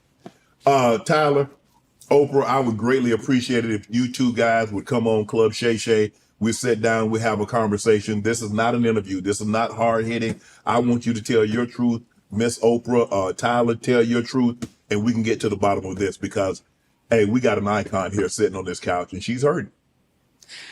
Oprah and Tyler, I want to say I appreciate my brother Shannon Shaw for saying what he just said, and I want to clear something up. I'm not hurt personally. I'm hurt for our community. I'm hurt that y'all would allow yourselves to sit in something that you know that you've done wrong and not say anything. That helps us not. So Brother Shay have said, y'all come on the sofa. Oprah, this liquor is good. Okay, and I understand you like cranberry and vodka. Okay, Roosevelt Cartwright told me you drink that you like. And he told me some other things with the drink that you like. Come on, Uncle Shay. Let's have a conversation. Well, you took yours all the way down, and I cannot. Okay? Okay, I cannot do that. You already did a good. You did a good Thank job. you, sugar. Appreciate Now, that. when we get ready to wrap up, I'm gonna give you an exclusive on something that don't nobody know. Ooh. Okay, don't nobody know this, and it's gonna be something. It's gonna be something. It's gonna be something. I want to get look. I know it's traumatic, and if you don't want to have to relive it, you don't have to. What you went through with your brother. Yes. When you going through that. How is that impacting you during that time? Because I think you're 7 to 13. You better do your damn homework, Shannon Shaw. And the impact that it's had on you and your relationship with men. Oh. Shannon trying to be a journalist. No. Shannon, I throw this look at you. God damn it, you see you trying to come up, Bubba, well, just get off my brother. What impact? Wow. Great question. Man. Remember when you said, and I don't know if you said this, so I don't want to quote it because I could be wrong. Okay. But someone said, Shannon Sharp don't mess with black women. And Before you go any further, can I say this? please. My grandmother told me something when I was a little boy. She said, boy, never chase a lie. Come on, baby. Come on. Come on. Why? And you never said that, right? I've never said. Okay, so that's why I said. I got black kids. That's what I said. I said, them babies black. Yes. They not confusing. Yes. We ain't trying to see if she Latin or Dominican. They black. They mama got black. Everybody that Shannon messed with was black. Yes. Right? Yes. Black. Okay? So there's this thing with us that you can't tell us nothing. And oftentimes when a black woman's been traumatized, she's guarded. Now you take a black woman that's been traumatized and now she got a little bit of money. And you take black men, some of them, that is impressed with the money. So I can say to you what I want to. Not being totally disrespectful, but you know who's running this. Yeah. You know how we do this. Yeah. I've always had an aggressive personality. Yes. I have always jumped with, if I think you trying to violate. So to say what did that do to me, it it made me like this. And it made me say, I'll get you before you can get me. Because I know what it's like to not be in control of what you're taking from me. Right. I know what it's like to be in a position where there's nothing I can do, right? So when it came to men, baby, listen, I had my share, okay? I'm not saying I was no whore, but I was close. Hey, come on now, Shannon, get back to me. Now get back to me and call me later. Call me later, Shannon. Call me later, baby. Come on. Lord have mercy, Because you a football player with a lot of money. When you go into a city and you was in your prime, you had your pick. It's no different for a woman. When I went into a city, everybody wanted to be Professor Ogilvy. Hey, and I would pick him. Okay, you look like you could be. But see, here's the thing. Now, Mo, all of a sudden, you being this fat black woman, it ain't a problem. Because I remember you said it was well, let me say this. First. It wasn't never a problem with me being a fat black woman, because real black men, they like them in all shapes and sizes, all complexions. It is these new Negroes that get into, she gotta be this way, she gotta be that way. But real black men, if you can bake a pound cake naked. I noticed and I've learned that the thicker women are cleaner than the skinnier women, though. I'm just saying what I experienced when you're messing with a bigger woman. You can't be judging books by their cover, because the bigger women are cleaner than the smaller women. If you agree, you agree. If you don't, you don't. But there's a lot of small women take care of themselves. Don't get me wrong. But the big girls I had were cleaner than the smaller ones that I had. And I'm a small little dude. You know what I'm saying? The bigger women was cleaner. What y'all talking about? What you talking about? But what it did, though, was, and this is why I feel the way I feel about my husband. Okay. I remember him saying to me one night, because when we first got together, I was a handful, Shannon. And that's when I was really sick in the way that I thought. Right. And he said, check this out. You've used your brother molesting you as a crutch for your bad behavior. Oh. He said, and I won't allow that. He said, when you was a little girl, there was nothing you can do about it. But now as a grown woman, every choice and decision you make, it is yours. And I will not allow you to keep on saying, because of my brother. Because at what point do you take accountability for you? Baby, that grew me up, and that grew my ass up that night so fast, because I wanted to hear what my psychiatrist was saying to me. I understand. My husband was like, check this out. Check this out. You are in control of you. Every choice and decision you make, every one you lay down with, that was your choice. You've never come back to me and said you were raped. As a grown woman, you've never said that. So stop holding on to that crutch. Stop holding on to that victim. Because this happened to me. I'm mad for days, and I come up out of that. And when I went to the psychiatrist, right? Everything my husband said to me, the psychiatrist said to me. But he said, I needed you to go to somebody that had no dog in the fight, because I didn't want you to think I was judging you. I didn't want you to think that because I know the history, I'm pointing my finger. So when I would go to that psychiatrist, Dr. Cassandra Wanzo, she's incredible. Y'all want to know about red bottom shoes? Let me tell you somebody that's going to get your mind right. Dr. Cassandra Wanzo. This woman was incredible. But every time I would go to session, everything she said, my husband had already told me. So me and men, I had to come to grips with that. I had to come to grips with being an insecure fat girl. And I had to come to grips with my sister telling me, ain't no man gonna ever really want you because you're fat. I had to come to grips with my father was like, listen, I'm here, but I'm really not. I had to come to grips with those things. So my way of coming to grips with those things was, now I'm a boss.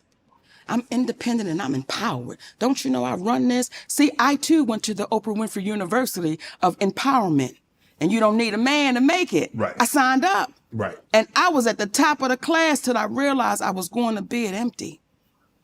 I was going to bed with nothing but stuff. I did not want to be the poor little rich girl who have everything but nothing at all. Don't that sound familiar? I did not want to be that, Shannon. So even for the men that I was with, right? You weren't with them. I wasn't? No. Okay, talk to me, Shannon. Let that liquor use you. I wasn't with them. That was just a body for the lonely. Liquor makes shit sound good, won't it? Liquor will make you not sound like a whore. It was just a body for the lonely. Let me tell you what my husband told me, right? Because I was in tears. I'm like, I was a whore. I was crying. Because when you come to grips with it, when you realize when you realize what you've done and you got to come to grips with it, and now I'm sitting in front of the greatest person I've ever met, and I gotta say, I have been with this many. And my husband looked at me and said, Mama, you ain't no whore. You just have friendly pussy. Didn't he make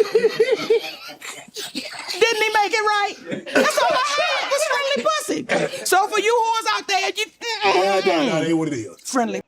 And she's a big girl. So if she had that many mates, it was a lot of people into her. You know what I'm saying? Not literally, like how she's saying it. Yeah. A lot of dudes must have been into her, though, because she's not ugly. You know what I'm saying? So, people can judge on their own or whatever, though. Everybody can look a certain way when they're not really, really made all the way up. Everybody don't just wake the fuck up super beautiful. You know what I'm saying? You got to fix yourself up, get geared up to make you look right. Everybody. So don't think everybody just look like that when you go to bed. Well, some people do go to bed like that because they spoiled in the motherfucker. But nah, this is crazy, man. She been with a lot. Let's go. Pussy. Right. That's what he told me. He made it right. So did you ever have a good relationship with your father? Yes. When I was a little girl. When I was a little girl, my father could do no wrong. When I was a little girl, baby, my father would put me in that car and he would go to the cut rate store and he'd get his liquor and he'd go over Mr. Johnny house. Now, I'm a little girl, right? He'd go over Mr. Johnny house and him and Mr. Johnny go in the back and I could smell the reefer, but I didn't know it was reefer, right? And they smoke and they had their little drink. They come back out. I was attached to him. Mm-hmm. Me and my father started having a problem when what he was saying to me wasn't making sense. What did he say? And now I'm about 13. He was a bullshitter, but he was a good sounding bullshitter. And so as a kid, you'd be like, my father know everything. But once I started growing up and I started seeing the treatment that he gave my mother, never physically abusive, but mentally, they abused one another. I won't just put it on, but once I started questioning him on just some of his decisions and choices, I became the bad person. And I went to my grandmother one time, Mimi. I talk about her. You have a very close relationship with your grandmother, right? As did I. And my father, this was one incident that sent me to my grandmother, bent over crying. I was trying to get a Ford Festiva, right? It was 4 gears, okay? It was about $2, but I didn't have the $2, and I needed a cosigner, right? So I asked my father, please cosign for me to get this Ford Festiva. And I'm going to quote him. He said, Nikki, you won't fuck up my credit. And I'm like, well, what have I ever done to make you think I would fuck up your credit? I pay my rent on time. I'm responsible. I go to work. No. The next week, not only did he co-sign for my sister, he just signed for my sister. Like he put the car in his name, right? I go to my grandmother and I'm like, Mimi, why would he do that? Like, she said, Nikki, every parent knows their weakest link. And every parent knows the one that's going to be okay. She said, you're going to be okay. At that point, I wiped my tears. And I'm glad he didn't co-sign. I'm glad I had to bust my ass to get it. I'm glad I had to figure it out. I'm glad he didn't just come and rescue it. I had to figure it out. So that's why right now when I sit here and you go through a decade of being blackballed or whatever, you're difficult and all that, it allowed me to keep standing. It allowed me not to go sit on a couch with Oprah Winfrey and say, I'm sorry for nothing I've ever done to you. That's what those lessons taught me. Stand in it and stand strong, unapologetically. You speak a lot, during this interview, you spoke a lot about curses and the trauma. How do we break that generational trauma, that curse that is in our community? What we've said from the beginning, and that's truth. It's just the truth. We get so comfortable based off of lies that the lies become the truth. I think if we just started dealing with the truth. Address it. Address it. Even when it doesn't put you in a good light. it eventually does put you in the good light, because then people start talking about your honor and your character and your integrity. If I've wronged you, please tell me. Right. Please tell me, and then show me where I've wronged you. If you can say, Monique, this is what you did right here, then I owe you an apology. But if our community dealt in truth, how much further would we be? That's it. That's how I think we make it better. Right. We deal in the absolute truth. But sometimes, it's kind of like when I tell people, I was explaining to someone, I said, just imagine you went to the doctor, and Lord forbid this happened. You have cancer, but we're not going to treat it. It's going to go away. No doctor would tell you that. You have something going on, we're not going to talk about it. It'll just go away. That's what they bank on. That's what they bank on. And too many of our black women have gone to their graves. They've left here in despair. Mm-hmm. They've left here broken-hearted, broke down, and we got a chance to see it in live and in person with our beautiful sister Taraji Henson. Right. Stop. What gave you the courage? Your Netflix. They offered you one thing. You found out they had gave someone 10 times. Mm-hmm. 20 times. Come on, 26. 26 times that. And you're like, no. I'm not going to do that. We're not going to do that. We're going to do fair. That's what we do. Yes. I mean, you speak about diversity and you talk about doing the right thing. Okay, this is an opportunity for you to put that, instead of being lip service, okay, put pen to paper, let's make it right. I didn't know any other way. See, when I heard Wanda Sykes say, I support you, I just went somewhere else, I don't know how to do that. Right. Especially when it's wrong. If we keep just going somewhere else, we'll keep getting mistreated. Right. But when you hear Amy Schumer, and this was not something I found out, they publicly said it. It was pride. Right. We paid Amy Schumer $11 million. She came back and said, I'm not a legend or icon, but I should get at least $2 more million, and they gave her $13 million. Well, when Netflix says to me, you are a legend, you are an icon, when Robbie Pearl says that, well, why is my legend and icon different? Right. Then these people, legend and icon. That's all. And when I say we were able to come to the table and we were able to make it make sense, and we were able to do the special, and we appreciated them saying, listen, how can we work this out? Now, you know what happens with that? People were having call-ins when I said, this is not right. I was donkey of the day. Remember that? Mm-hmm. I was donkey of the day. The breakfast nubs called me the donkey of the day. That's what they said. And they had a whole call-in about how I was donkey of the day. But you didn't do the same thing when you found out we settled. Now all of a sudden, don't nobody know what a settlement is. I mean, well, we don't even really, it was really, really quick. We just want to throw it away. So with that Netflix special, it was just like, no, guys, I gotta stand up. Because if not, that little girl coming behind me for real, right, that has that resume, I want to let her know you can fight, baby. Right. You just don't have to say, okay, you can stand. Would you be willing to do another Netflix special? Yeah, I had a great time. Now, for me, specials are specials. Right. It's something special. Right. So, we'll see. Right. I wanted to ask people that I hear our community call, the community call me aunt. Yes. And they call you auntie. Yes. Do you wear that with a badge of courage like I do? I wear it. That was such an honor for you babies to put auntie on my name. Do y'all know how that made me feel? Mm-hmm. And I'm not the auntie that's going to tell you the shit that you want to hear. I'm the auntie that's going to tell you what you need to hear. So for the things that I have said about our community and our babies and our sisters, I cannot back down because y'all gave me the title. I didn't ask for it. But when they gave it to me, Shannon, that was the universe saying, you now sit in that seat. Yep. You are now responsible. Yes. That's why I must speak out, and I must speak loudly, and I must say it to the top of my lungs, because God damn if Fannie Lou Hamer didn't do it for me.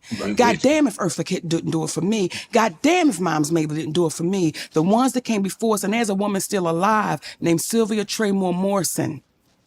That woman got paid in a Coca-Cola. That woman got paid in a Coca-Cola at her next gig and $5. She was the first black woman to write for Saturday Night Live, but they have her listed as a production assistant. and she's still alive. That's why I speak the way I speak, because I will not let them wash her out of history as if she never existed. Wow. We need to pull it up, y'all. What advice? If somebody, if a group of women were in here and they're like, come on, they talk to us. How this dating thing? Because it's Mo is different now than when you and I. It's different, baby. I'm grateful I'm not 56 and trying. But you tried to say what you tried to say. Mo, I'm looking right at you. I know you looking at me. I ain't backing down. You better take your old ass and get somebody to love you. Damn, Mo. Now I'm looking right at y'all. Let me tell y'all what Shannon needs. Let me live my life. Let me tell you what my baby needs. He need him an old fat gal who can bake good cakes, make some smothered turkey wings, who gonna rub his feet at the nighttime, okay, and gonna have a sip of his cognac to make him feel better about himself when he come home at night. That's what Shannon needs. You don't need no 26-year-old girl. You don't need no 36-year-old girl. I do. This is your auntie talking to you. Take your old ass and get you an old bitch out there that can love you old. You're trying to hang out with these young bitches and you can't do it, Shannon. You just can't do it. Dang. When they want you to go for the 4th round, you looking at her like, bitch, listen, you want some money to go to Starbucks? Yeah, because I can't go no further. But if you get your older girl, when you get to that 4th round, she's going to say, hold on. Let me go get you some eggs and cheese and some toast with apple butter, because that's going to get your energy back up. I'm talking right to you. Shit. So he thought I was going to be scared to say, yes, I'm talking. And I know an old gal, she'd be good to you. Her name is Elladora. Now, when you know somebody named Elladora, she's old school. Mm-hmm. Now, Miss Elladora told me to tell you. She said, I think he like red velvet. Oh, I do. I say, Miss Elladora, if he do like that, she said, you let him know I got something for him. Yeah, I like and she red don't velvet. have no teeth. Come on, pick your glass up and clack it for me. Come on now. These young gals will bite you. Okay? Yeah. Okay, I gotta come on home. Come on home, Shannon. And y'all stop putting lies out about my brother, because I was in my feelings when y'all said he didn't date black women. Y'all stop that shit. You stop it. Now, he might throw a white one in there every now and again. And it's okay. It's okay. Because sometimes, we ain't into everything. Yeah. We don't do everything. So sometimes Uncle Shay need a spice of life. Yeah, see? There you go. He need to go across the street, but he always going to come back. That's all we say to you, Oprah and Tyler. Come on home. Come on home. Come on home. Come on home. Sierra says a lot of women talk about Sierra's prayer, but when a God sends a good man, they gonna don't die too, though. I mean, everybody gonna die. So whoever thinks they superior, you gonna die. When the universe sent mine to me, not to say it like you that. You was ready. When he sent that man what you to do, me, what you do for. Even put it this like morning, I thank the universe for that man right there. Before I came on air with you, I was talking to him. I know. He said, "Mama, you heard me talking." I said, did. Yeah. I said, "Hey, Daddy." Yeah, I did, because we've not been trained.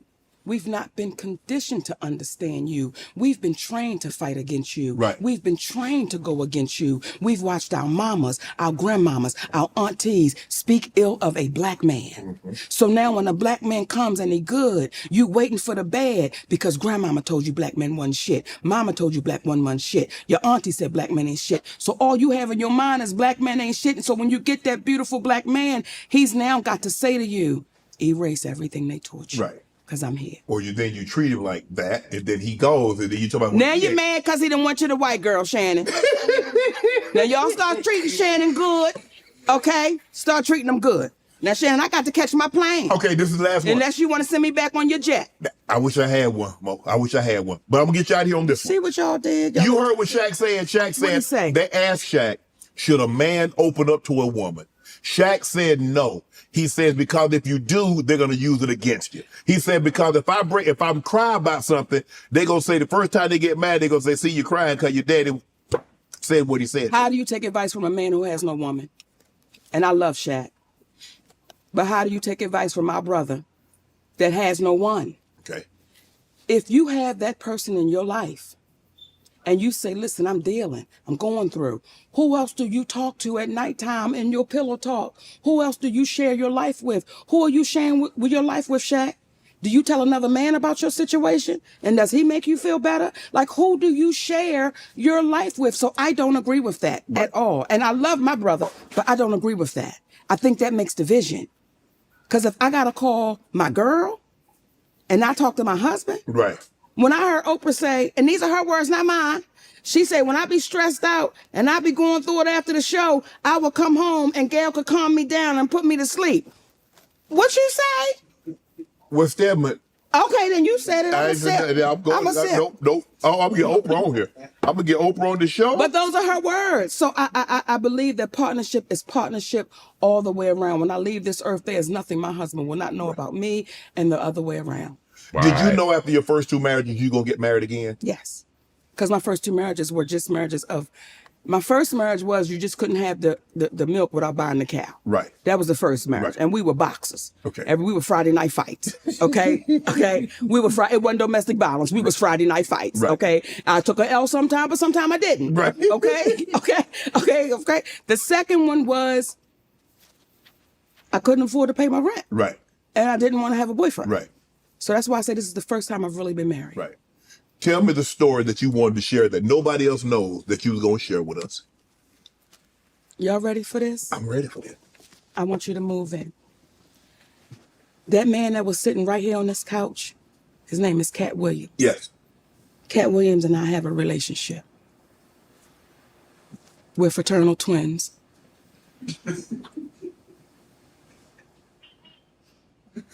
That's all. That's it? That's it. That is my twin, my spiritual, fraternal, non-biological brother. We are twins, baby. Yes, we are. That was it, and that was all. Thank you. Don't nobody know that but you. Cat Williams don't even know the shit. Yeah. That's what makes it so beautiful. So, Cat...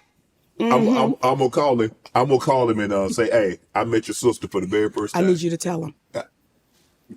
Only, do you want to promote anything? You got anything you want to promote? Yeah. Here's what I'll say. Just keep watching. Just keep watching. I'm promoting life.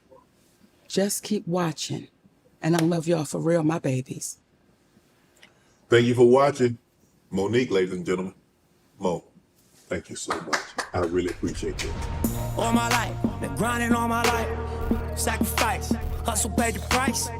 Want a slice, got to roll the dice. That's why all my life, I've been grinding all my life. Look, all my life, been grinding all my life. Rest in peace, dog. Nip. Hustle paid the price.